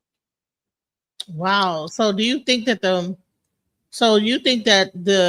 Nation of Islam was probably placed to like break up the Moorish Science Temple? Because Yeah. Moorish science existed before Nation of Islam. Do you think that this breed of Islam was brought in to break up the whole Moorish, which is more connected to the Shriners and Masonry, and then now you have this other breed that was taught by a white guy, or you're saying that he was really a white guy and not a Saudi Arabian? He wasn't. He said he was, but he wasn't though. Actually, I read this. I read the files actually on him though. There's a CIA file on him. Yeah, there's like a full-on CIA file on him. I read them. I read those files actually. They say he was a white guy, right? Pretending to be someone he wasn't though, and he just met him in jail though, and then slowly though, like he just told him though, and that's how he got it to where he got him. And then they say he disappeared though, or something like that though. So That sounds like a CIA agent. He would have to disappear. He do something, he say whatever, and then this thing takes off, and then he disappears. Interesting. So that whole Yeah, thing. because This is also great. in a So way, though, could the yeah, nation now? Oh my sorry, I God! was Could the just Nation of gonna Islam say be a that. whole CIA op? Yeah, but also in a way that you actually wonder, though. Actually, I'm not hating on them as well. They Let it just, being known. Like to, I mean, I don't want to take anything away from Nation of Islam. Shout! I love the name. They have done I'm some cool. very powerful things, but could its leader have I can possibly believe been it a as CIA operative? Oh, okay. I have a point. I was also gonna say, look, I'm just gonna leave it at that, with them, right? I just basically just be cool though, I'm not gonna be not like that. But also at the same time, I know what I think, but at the same time, some things I just don't need to stay like that, right? And also Right, though, because you like don't you want to actually piss went, nobody. Yeah, I get it. That could be. They yeah, can and piss also people that you off, actually and next went. thing you know, you got people like. It's not my place to do that. It's only God's place to do that because I'm actually a Muslim, that type thing. And also, though, basically, in a way, though, right? You actually wonder, right? That's why you actually notice the NOI hasn't really grown like that. They're just basically this. They are what they are. The original NOI actually ended in 1975 because the son, right? The son of Elijah, right? W.D. Muhammad the Fourth, right? His son Wallace, right? When he became Warathin Muhammad, all right? When he actually became Sunni, right? He took over the organization, he restructured it, changed the name, and basically moved away from what, his father and the founder, they were teaching, and they ended the original organization. It was just that Farrakhan just restarted it after he just decided to, break away. So Really? yeah, because That the what happened? the NOI you thought that was just going on for a long, long time though is not actually the original. They claim they are, but they're more like they're kind of like a different one though. Actually, they're like they're kind of So different though. that probably connects that probably just is the reason for the connection to the Church of Scientology. And now you see that there's white people joining the Nation of Islam, and then they're Yeah, connecting because the original Scientology, NOI. Masonry, and Yeah, because the original NOI actually ended in 1975, actually, because when the son, though, right, when like Elijah's son, right, when he took over the organization, he came back, though, right, and when he did, he basically, he changed, basically the way it was structured, the way everything, and it brought it more closer to the mainstream community, and he changed the name as well. So, he changed the name and he changed the way they practice as well. And it's back according to actually proper Islamic teachings. wow. It's just that Farrakhan just restarted it. He restarted it though as a different thing though, like basically, but he claims it though as a continuation. I had no idea. Yeah, that's just how it is. To be honest though, I just, with them though, is I just be cool, It's not my place to, judge type thing. That's just God to do with, I don't hate on that. I'm just gonna be like, look, I just be cool, that type thing. I'm not gonna take away, people choose to free to live how they want to live, but and Right. in this time, this world, This in is this not world is us gonna trying to end. attack the Nation of Islam. This is just like the information, this is the information he knows. But I wanted to get into this story of It's just Yakub because information I know and based on where how do I you think this research story too. came from? Like, because did he make this up, or let's look? Or Yakub, or Yakub, or Yakub. He lived 6,600 years ago, and if you are white, he is your father. Not only that, you're also Greek, but we'll get to that. Yakub, as we know him, first appeared in the writings of Wallace Fard Muhammad, the founder of the Nation of Islam, simplified as the NOI, or NOI, which is an offshoot of mainstream Islam with a focus on black nationalism, and was expanded upon by his successor Elijah Muhammad, most specifically in his chapter. So why would a white man start a black nationalist? Interesting. Wait, that is interesting. No, but I was also saying this as well. You know what they also say though as well, right? They also say though Elijah's teacher. There was this Ahmadi teacher, right? Basically, I can't remember this guy's name, right? So you know, there's this group of Muslims, right? They call themselves Ahmadi, but they're not actually. Me and Sunnis, me and the rest of the Sunni community don't consider them like that. They're called like Ahmadis, right? And they, they deviated, and basically they, like when you actually deviate too much, it becomes it becomes shirk basically. It becomes shirk and kafir and stuff like that. And I'm not like basically called.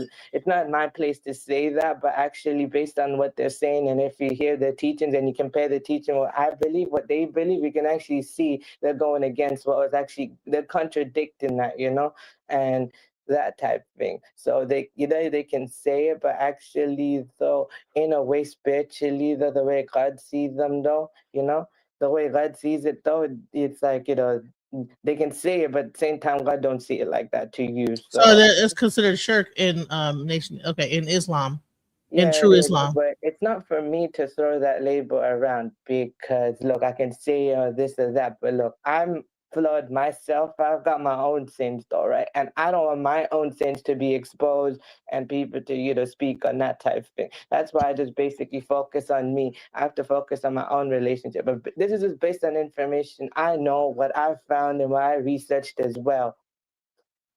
So, Right. yeah. So I'm not going to go too deep into it. I'm just going to get into this whole. Sorry. Anyway, all right, let me play. Making of Devil in his 1965 book, Message to the Black Man in America, which outlines the role of Yaqub in making the white devil race. To get the full picture of Yaqub, I would like to share his life story with you. Although the following story is not the same as the original story outlined by the Noi, as it expands upon a few extra plot elements such as the nature of Yaqub's origin. This is the most complete story of Yaqub I can find, and it is my personal favorite iteration. The story of Yaqub begins with aliens and the Hollow Earth. Thousands of years ago, many alien groups came to Earth after leaving their planet. Not much is known about their original planet. We only know that it was destroyed by evil, forcing the aliens to flee. These aliens took up residency within the Hollow Earth, also known as Agartha, as humans were already living on the surface at this time. These surface humans all belonged to the Ebenoid tribe, and white people did not exist. This was around or before 4600 BC. The alien visitors were able to live in the center of the Earth because there is an inner sun, and from this Hollow Earth they were able to establish great civilizations. The most prominent alien group living within the Hollow Earth were known as the Shiuk. The Shiuk are dark-skinned, large-headed humanoids. Inside these large heads, the Shiuk have oversized and extremely dense brains, making them far more intelligent than your average human. The Shiuk did occasionally interact with the surface humans, and were seen by humans as mystics, prophets, and sages due to their immense knowledge and odd appearance. The Shiuk had a leader named King Fukor, who had a daughter, Princess Rehia. He also had two brothers, Amo and Yushak. Yushak had a bitter jealousy of his brother, King Fukor. His other brother, Amo, loved and married a woman from the surface, and due to this was exiled to the surface, which is a serious punishment, as remaining in the Hollow Earth allows the Shiuk to remain practically immortal, whereas banishment to the surface will result in an eventual death from aging, as all humans eventually face. The Shiuk are not the only alien race in the Hollow Earth, however, as there is another alien people within the Hollow Earth known as the Sinine. The Sinine, like the Shiuk, are humanoids with large heads. However, their heads are coned. The Sinine are led by one King Lamsa, who has a daughter named Princess Lucina. He also has a son named Prince Atif. There's also a third race living within the Hollow Earth known as the Samin, who are grotesquely fat, human-elephant hybrid creatures that are created from grafting the evil from the Sinine. And due to this relationship, the Sinine people are responsible for quelling and policing the Samin, as they are a very violent species. One day, the Samin attacked and raided Shiuk villages, stealing resources and food. Upon hearing this, King Fukor sent a telepathic message to King Lamsa, telling him that the Sinine were lacking on their Samin wrangling duties and must drive them away from Shiuk lands. King Lamsa mobilized quickly and was able to drive out the Samin at Fukor's behest, although tensions between the tribes remained. In order to make peace, Lamsa and Fukor decided to create a... You know what? What? What? This is a belief? Who made this? Somebody made this. Now the Scientology church believe in like Scientology, like this. Did L. Ron Hubbard? Okay, let me be quiet. This is going into some weird CIA like level, like, cause like what is this? Hold on, let me finish the story because I had no idea that this was a belief of the Nation of Islam. I did not know this, but this is getting okay. Marriage pact, marrying Sinine Princess Lucina to King Fukor and Shiuk Princess Rehia to Lamsa's son Prince Atif, which succeeded in creating a temporary peace. However, all was not well in the Agarthan Hollow Earth, as Lucina was deeply unhappy with this marriage arrangement. She felt like an outcast among the Shiuk and hated their laws and people, and had a hatred for King Fukor. You know who else has a hatred for Fukor? That's right, his brother Yushak. For some reason, Fukor seems widely hated. Lucina and Yushak met, and through their shared hatred of Fukor began an affair behind his back. They would meet at Amo's house on the surface to carry out this affair, with Amo seemingly cool with his brother using his house as a sex hotel. And it is at this house where he was born. The man, the scientist, the demon, the demiurge, the father of all albinoids, Yakub. Yakub was no ordinary child, even for a Shi'ak or a Sinin, as his head was twice the size of a human's head. Yakub also had 2 brains, doubling his already massive Shi'ak brain capacity. Yakub himself would not live within the hollow earth, as his parents' affair was a great violation of Shi'ak and Sinin laws and customs, forcing the new family to remain on the surface. So Yakub spent his early years living in his uncle Amo's house near modern-day Mecca, Saudi Arabia. Fukor, however, soon found out about this affair and sent his troops to the surface to find the family and had Yushak arrested and put to death for his actions. Lucina was allowed to live due to her now having a child to care for, but was barred from ever returning to the Hollow Earth. Overwhelmed by these punishments, her new child, and the death of her lover, Lucina committed suicide, leaving Yakub as an orphan in the care of his uncle Amo. Yakub's life is already horrifically tragic, witnessing death and sorrow over things he has no control over, abandoned by his people and scorned by those on the surface. This is where the seeds of crackerdom are first sown. Yakub, traumatized by the death of his parents, develops a deep resentment of the Shi'ak people, and eventually begins to hate all peoples with dark complexions like the Shi'ak, seeing them all as responsible for his parents' deaths. Yakub begins school at the age of 4, and at school, Yakub starts getting bullied for the immense... I'm sorry, I did not know this was such an elaborate story. This is, wow. What? So this, okay, I'm sorry. Let's hear the rest. Let me be quiet. Okay. What?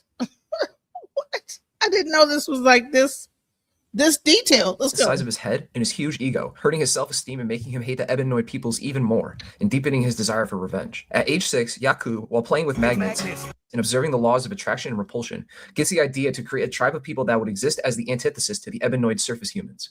A tribe who would be cruel, deceptive, remorseless, and be lacking divinity, being a magnetic opposite of the Ebenoid peoples who are divine, kind, and empathetic. Yakub, floored by this idea, told his uncle, "Uncle, when I get to be an old man, I'm going to make a people who shall rule you." Yakub in this moment understood his life's terrible purpose, to make trouble, spread death and destruction, and be the enemy of all Ebenoid people, a vile demiurge to all those who walk the earth, with an army of demons at his back. In order to accomplish this, Yakub understood that he must become a master of genetics, biology, and science. Fortunately for Yakub, his double brains made him a child prodigy, and he was outperforming all the surface humans in school. By age 18, Yakub had completed all colleges and universities of his nation. While at these colleges, Yakub was mockingly referred to as the big-headed scientist. You can probably figure out why. While in college, Yakub developed and began preaching a new religion he created, simply known as tricknology. He also wrote a holy book of tricknology, called Tricknology 120 Degrees.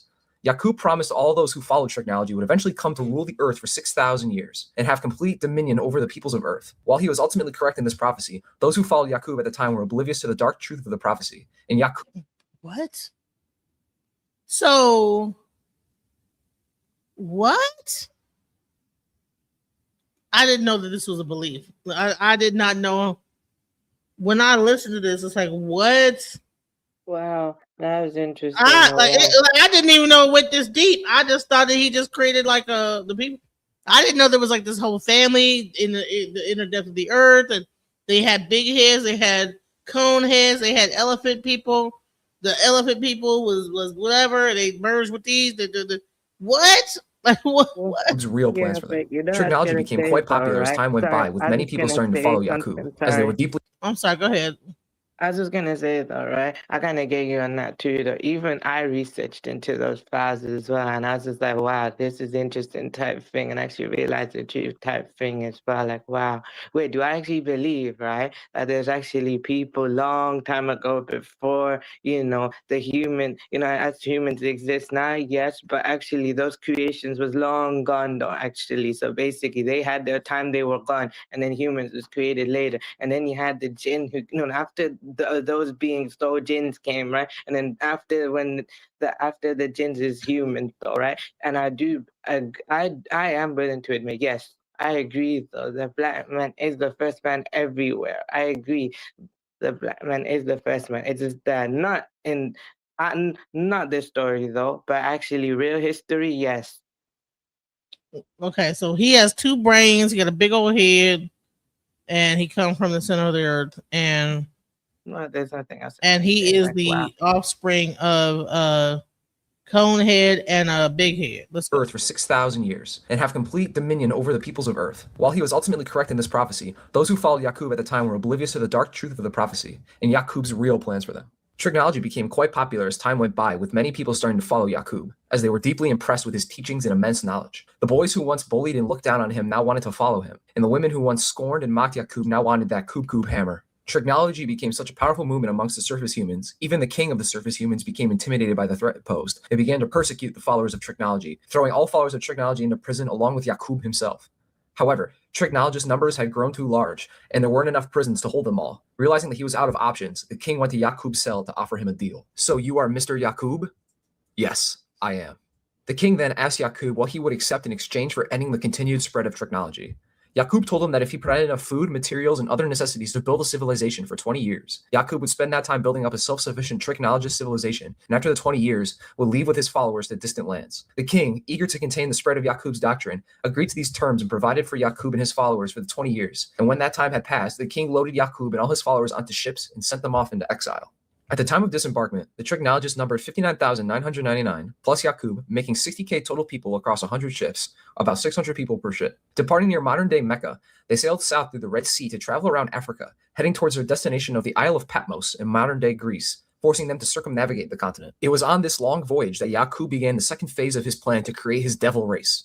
Beginning in a eugenics and human breeding experiment, Yaqub began to favor followers with lighter complexions and began having children with the women in his following. Babies born with lighter complexions were spared, while the darker ones were thrown overboard. Yaqub's plan to create an albinoid people was in motion. When Yaqub's followers found out about his plan and learned that he was killing babies in a demented breeding program, 95% of his followers lost their faith in Yaqub, apparently no longer wishing to follow a giga-brained baby-killing scientist. The now disillusioned followers jumped ship and swam to Africa as they sailed around it, spreading the ebenoid population across the continent, where they would remain to this day. Only 5% of Yaqub's most devoted followers remained, leaving only around 3,000 who reached Patmos with Yaqub. On Patmos, new king of Patmos, Yaqub, established a despotic regime dedicated solely to the creation of his new white race. He set up birth control and Planned Parenthood laws to speed up his eugenics program, commonly referred to as grafting. Only lighter-skinned followers were allowed to have children, and darker-skinned followers were just summarily executed. When a child was born with a skin tone too dark for Yaqub's liking, they were killed by having their heads pricked with sharp needles as soon as they were born. However, this wasn't enough for Yaqub, as his goal was nothing short of the total annihilation of the ebenoid peoples. The corpses of the killed babies would be fed to wild beasts, and if no wild beasts could be found to feed the babies to, the babies would just be incinerated instead. Damn. Yaqub continued this process for many years, tutoring his grafted offspring to continue his work. Yaqub eventually passed away at the age of 150, but his loyal followers continued his work. After 200 years, the followers of Yaqub on Patmos had evolved into a red-skinned people known as the Rubidoid tribe. After another 200 years, the Rubidoid tribe had again evolved, this time into a yellow-skinned people known as the Citrinoid tribe. Finally, another 200 years later, the people on Patmos had evolved into Yaqub's desired people, the Albinoid tribe. These albinoids were inherently wicked and carried the evilness their father Yaqub had held his entire life. The albinoids, now fully ready and imbued with the power of trigonology, returned to the city where Yaqub and his original 59,999 followers had left 600 years ago. In only 6 months, they began causing chaos and war amongst the ebenoid people. This was around 6000 BC. The king of the ebenoids knew that these people were of Yaqub's creation. It is unclear if this was the same king who sent away Yaqub, which would make him well over 600 years old. The king rounded up the albinoids and stripped them of their clothing. However, their nakedness was unsightly, so they put some aprons back on them to cover them up. The king's armies then marched the albinoids across the scorching deserts of the Middle East and into the Caucasus Mountains of southeastern Europe, where they were driven into caves and kept there by bands of patrolling soldiers. The albinoids lived in the mountains and caves for 2,000 years. 2,000 years of a brutal, uncivilized existence in the mountains made the albinoids very beast-like in nature, with them developing wild, inhuman behaviors. They walked around nude, wore animal skins in the winter, and grew hair all over their bodies like beasts. They even befriended the beasts, taming wolves and dogs to live in the caves with them, with dogs even becoming valued family members and best friends of the albinoids. At some point, a group of albinoids attempted to graft themselves back into an ebenoid tribe. However, this process failed, and the albinoids who attempted this process became gorillas. As you can see, these albinoids were clearly out of control and were more beast than man. A man named Moses, yes, the biblical Moses, was sent to civilize them. Moses led them out of the caves and attempted to clothe and civilize them. However, once they were out, Moses realized that the albinoids were too barbaric and beastly, and gave up on them, blowing up 300 of the most unruly albinoids with dynamite. However, it was too late, and the albinoids had already been unleashed. They killed Moses and began quickly rampaging across the known world, conquering the ebenoid peoples using trigonology, which used the albinoids' lack of empathy and emotion, along with their natural affinity for lies and deception to bring the world to heel before them, building up their empires of violence, colonizing and subjugating the ebenoids of the world for their own nefarious gains, and inventing machines and tools to cause further death and destruction, thus fulfilling Yaqub's original promise of 6,000 years of global domination to those who followed him, leading us up to where we are in the modern day. This is just one version of the story of Yaqub, however, as Yaqub himself has been interpreted in many different ways. One claim is that Yaqub is in fact one and the same with the biblical Jacob, as Yaqub is the Arabic variant of the name Jacob, and Jacob and Yaqub were both leaders of new people, with Jacob being an original patriarch of the early Israeli tribes, and Yaqub being the father of the created Albanoid tribe. Malcolm X even went farther with this interpretation, reinterpreting the famous story of Jacob wrestling with an angel to Yaqub wrestling with the king of the Ebenoid tribe to secure resources to begin his baby-slaying eugenics trip to Patmos. However, he also goes on to say that the biblical character of John of Patmos is Yaqub as well, saying that John was creating a new race on Patmos like Yaqub, which obfuscates the role of Yaqub even further. As to the true origin of Yaqub, Ernest Allen argues that Yaqub may have been inspired by a real historical event during the conflict between Muslims and Christians over the control of Spain in the 12th century. Muslim leader Abu Yusuf Yaqub al-Mansur defeated the Franks at the Battle of Alarcos in 1195. After the battle, 40,000 Europeans were captured and taken to Morocco to work as slaves for Yaqub's building projects. After a while, the prisoners were set free and were allowed to settle between the Moroccan cities of Fez and Marrakesh. Another source from Yusuf Nuruddin says that the story of Yaqub may have come from the doctrine of the Jacobites, taught by the Moorish Science Temple, which Fard Muhammad had probably belonged to before starting the Nation of Islam, that teaches that some pre-Columbian civilizations were founded by a West African Moor named Yaqub, who had landed on the Yucatan Peninsula, where the Jacobites evolved into a large-headed race of scientific geniuses, kind of like our friends of the Shi'a, which is used as an explanation for why artifacts such as the Olmec heads had African features. It could be possible that this story was adapted to the current story of Yaqub by Fard and later expanded upon by Elijah Muhammad. The story of Yaqub isn't without its issues, however, even within the Nation of Islam. Malcolm X, as mentioned before, was for a time a proponent and believer in the story of Yaqub. However, following his pilgrimage to the Middle East, he rejected the story of Yaqub and denounced the teachings of Elijah Muhammad as extremely limited in a form of racist zealotry, which stood against his now traditional and more compassionate Islamic beliefs. Elijah Muhammad's successor, Warith Din Muhammad, rejected the story almost immediately, trying to pivot the Nation of Islam away from the Yaqubian story to a mainstream Sunni Islam religion. However, later on, Louis Farrakhan reinstated the original Fard Muhammad and Elijah Muhammad-led Yaqubian doctrine and reasserted his belief in the story of Yaqub, which brings us to today, where the story of Yaqub is still put forth by the Nation of Islam as the truth on the origins of the white race created by their great evil father, Yaqub, the big-headed scientist. Wow. Holy shit. Yeah, that was just the same Holy thing. shit, really? He gave more detail actually. So What the Elijah hell? Muhammad's son, right? Elijah Muhammad's son, all right. He passed away in 2008, but actually though, when he took over, the organization, right? He restructured it. He changed the doctrine though to original, the real Islam. No, that's one. Two, basically, he changed the name of the organization. So he ended the original NOY and everything like that. So the original NOY ended in 1975. It's just that Farrakhan just, restarted it. Wow. Did y'all know that? Did y'all know that? Did anybody? Even Malcolm X, though, right? Anybody in the audience, listen. This is getting crazy.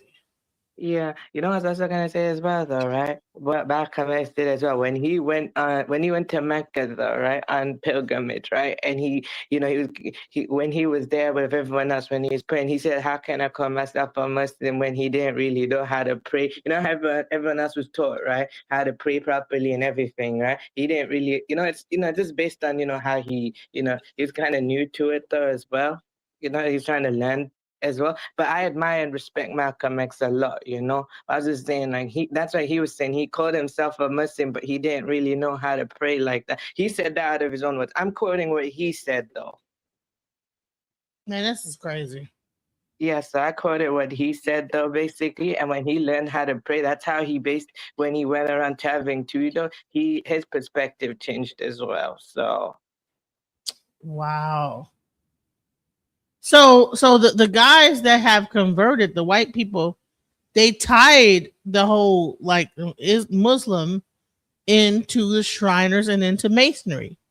So I wanted to actually show that in Islam, though. I wanted to actually show that. So I was gonna tell you though, right? With the one I'm practicing, you come to the faith regardless of your race. It's mostly about your character, and you're not superior to nobody. I'm talking not about race or whatever. I'm talking about Masonic connection to the Masonic, Islam and Shriners and all that, because that is what I believe. So I heard the guy say he brought up the Nation of Islam, then he brought up the Church of Scientology. Then in another one, he brought up Masonry, that his families was Masons, and Shriners, and how the Shriners originally are Masonic. So let's get into it. Well, actually, though, I get you on that, but actually, real Islam, that's not the one that I'm saying to you, though, is actually against Masonry, though, actually. It's actually. Okay, well, let's hear what they go. Okay, so you're saying it's against it, but let's go.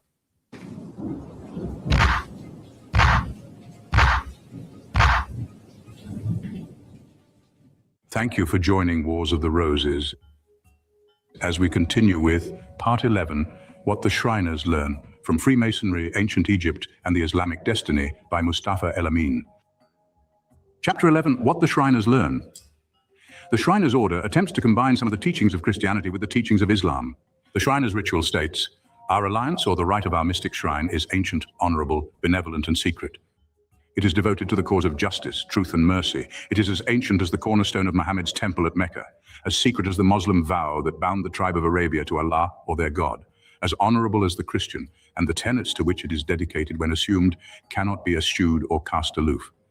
Although the Shriners attempt to combine both religions, their teaching is predominantly based on the history of the Prophet Muhammad's teachings of Islam and the symbolism of the Kaaba and the Hajj.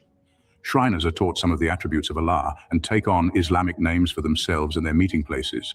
For example, in New York, one of the Shriners' temple is called Mecca. In Chicago, Illinois, it is called Medina. In Cleveland, Ohio, Al-Quran Mosque.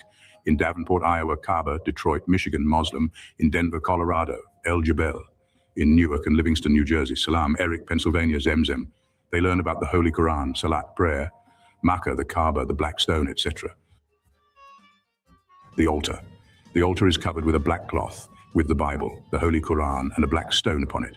There is also 2 swords on the altar. They are later arranged so that the Bible is placed in front of the Quran. Officers.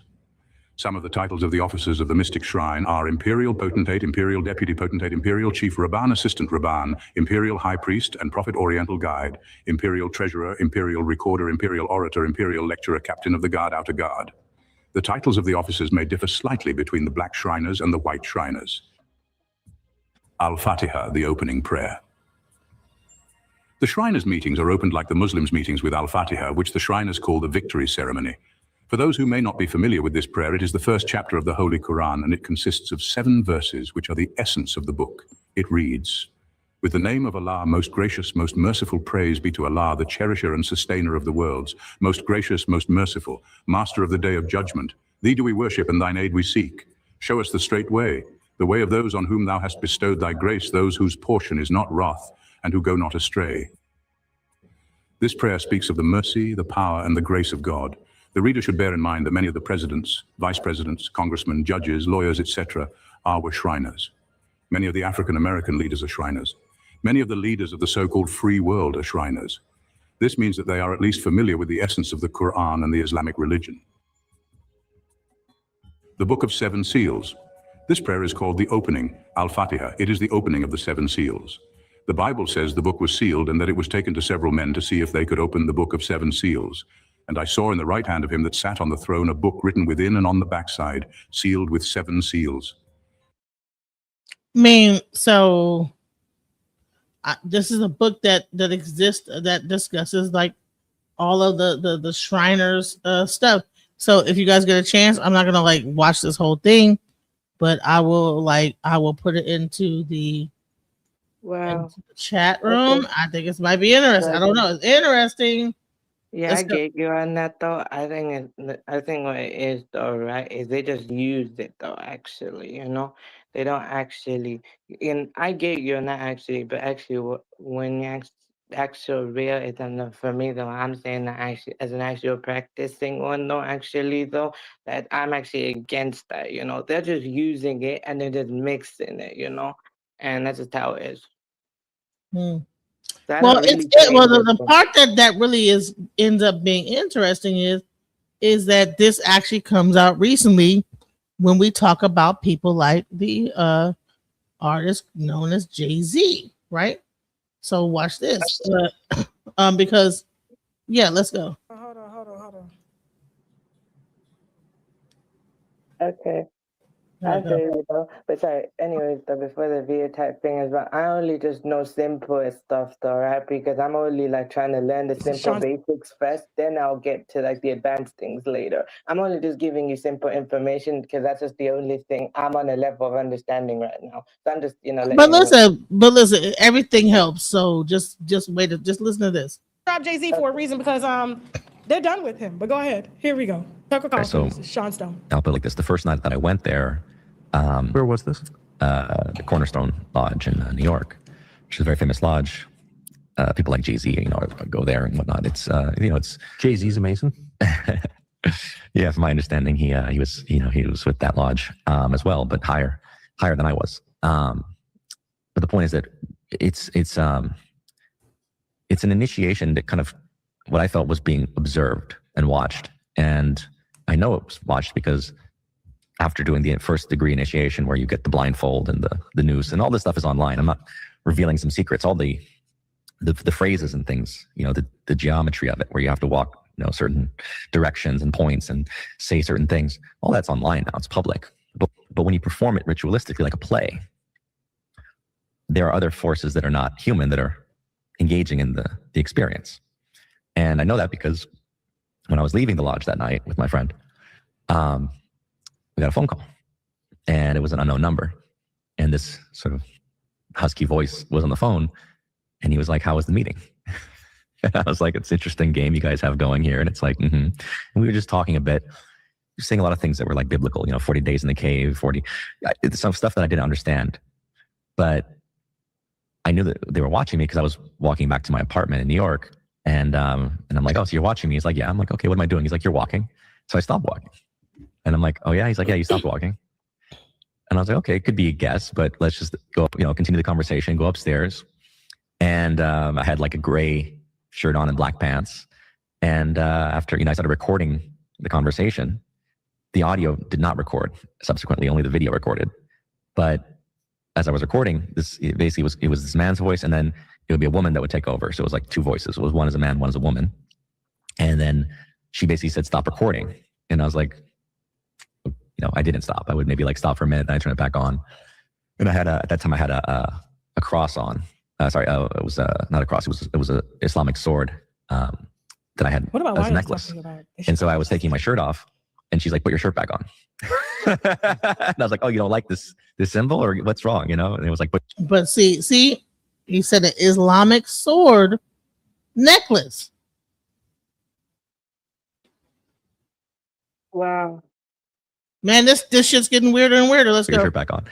And I'm like, we just continued to talk. But there were a few things that I remember distinctly, including her saying, "Wow, "I'll leave you with this. You're wearing a gray when shirt he with black means by pants." that, what does he mean by that? When he means by that, I don't really understand like that. Okay, Islamic sword necklace. What does he mean by that?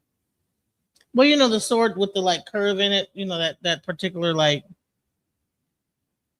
is, I guess, probably considered an Islamic sword. I don't know, but hey, listen, don't give me the line. I don't know. Listen, this is for fair use. Okay. This is fair use. We're using this for review and like to understand what's going on. This is for educational purposes. For just commentary and review, just commentary and review. So let's go. So something had been observing me that night, and they continued to talk with me. And it was essentially, they texted me thereafter, and it was like, it went on for an hour or so, like off and on. My friend who took me there got really sick to his stomach. He was like vomiting actually after that, during that same time that I was on the phone. And he really was like physically out of it. And so I was conversing with these things for like an hour. And again, a lot of it was about the fallen angels. Listen, shout out to Tucker Carlson for getting that interview. It was dense. And I want to tell you this before you watch that interview.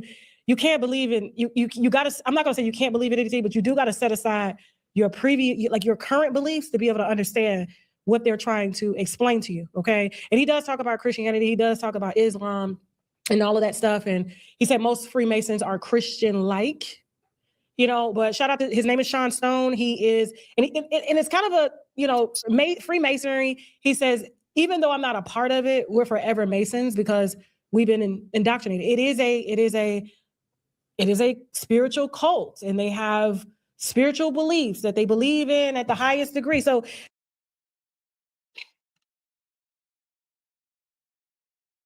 all right, now here's the thing. If the spiritual beliefs are Islamic in nature, you understand what I'm saying? Yeah. That is the part where I'm like, okay. So all these Masons are really, these Shriners are really practicing Islam in secrecy, but then shunning it at the same time. Very Yeah, but interesting. they're not Very interesting. considered the believers then, and they'll be considered more the kuffar, basically, the shirk, the commit shirk, the one sin though, right? For an actual Muslim, right? If you actually do that though, then you actually are automatically taken out of the fold of it. And this is not to everyone else. I'm not, this is not hating or anything. This is just basically simple information based on it, and do your own research on it, and actually, go find someone who actually knows more about these things. I only know simply that if you actually, hold these beliefs like that, you're actually going against what God actually said, though.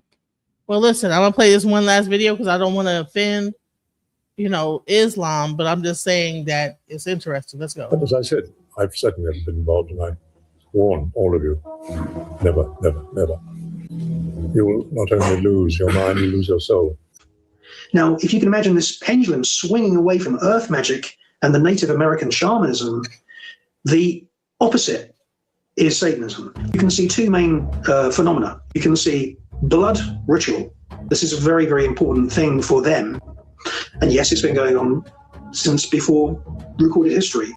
But alongside that blood ritual, we can see blackmail as, if you like, a way of connecting reins to each and every one of the members in that coven. They witness and take part in a blood ritual to enter that coven. Listen, guys, listen, I'm not going to get too deep any further into this. This is his channel, Sean Stone. Okay. And he has a lot of different things on here, y'all. A lot of different things. Go check it out. Yeah, I don't want to get too deep on my channel about it, but if you want to check him out, his name is Sorry, I was just gonna say though, right? You actually wonder where they get which element they get it, right? They get it from the Sufi element, because you know the Sufis, right? They go on a deeper spiritual stuff. So the Sufis I belong to, right? They're more like Sunnis though, right? But they practice, more on a deeper spiritual level, right? They meditate, they actually contemplate and stuff, So like actual Sufis, right? They focus on more of the actual spiritual element on a deeper level. So like the more high enlightenment type. So that when they actually, when they actually use that though, they're only taking bits and pieces of Sufism and stuff like that, and it's not actually what proper Sufis practice. right. So, hey, just so you know, this then went into a rabbit hole because I I be watching a lot of shit. You know what I'm saying? I watch a lot of crazy I stuff. feel you on this. I feel you on this topic. Wait, you wanna know this as well, though, right? I feel you on this topic too. The reason why I'm not trying to go too deep into it, because it's not just the rabbit hole. It blows your mind. It blew my mind too much, and I literally broke down because of that. It's not that because I couldn't handle it. It's just too much information that a brain can take. Exactly, guys. So if you want to look deeper into it, that's the page. Don't look at the shorts. Go to the videos. You'll see all of it. It gets really, really wow.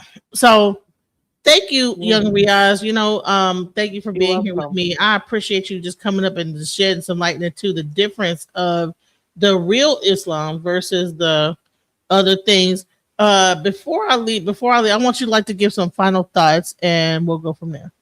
All right, sure. So my final thoughts is to everyone else, please leave a like, comment, share, connect to the host, connect to me also, support everybody who's a creator here, support and help us grow too. Hope everyone enjoyed this stream, share it out. Also, before you take out anything from the stream, do your research first, and everything I'm saying is all the simple elements though of what as a practicing Muslim, I say though, so if you want to go for any more of the deeper stuff, make sure you do your thorough research, go through all the authentic sources and read through it back and forth and read it properly in its original language and in English though. And also to everyone else who, you know, practices, you know, and all that type of thing. I'm not trying not to offend or anything like that. It's not, we're not here to offend, we're just here because it's very interesting topic. We're just learning through. So I'm not gonna take that away from you, and that's just between you and God.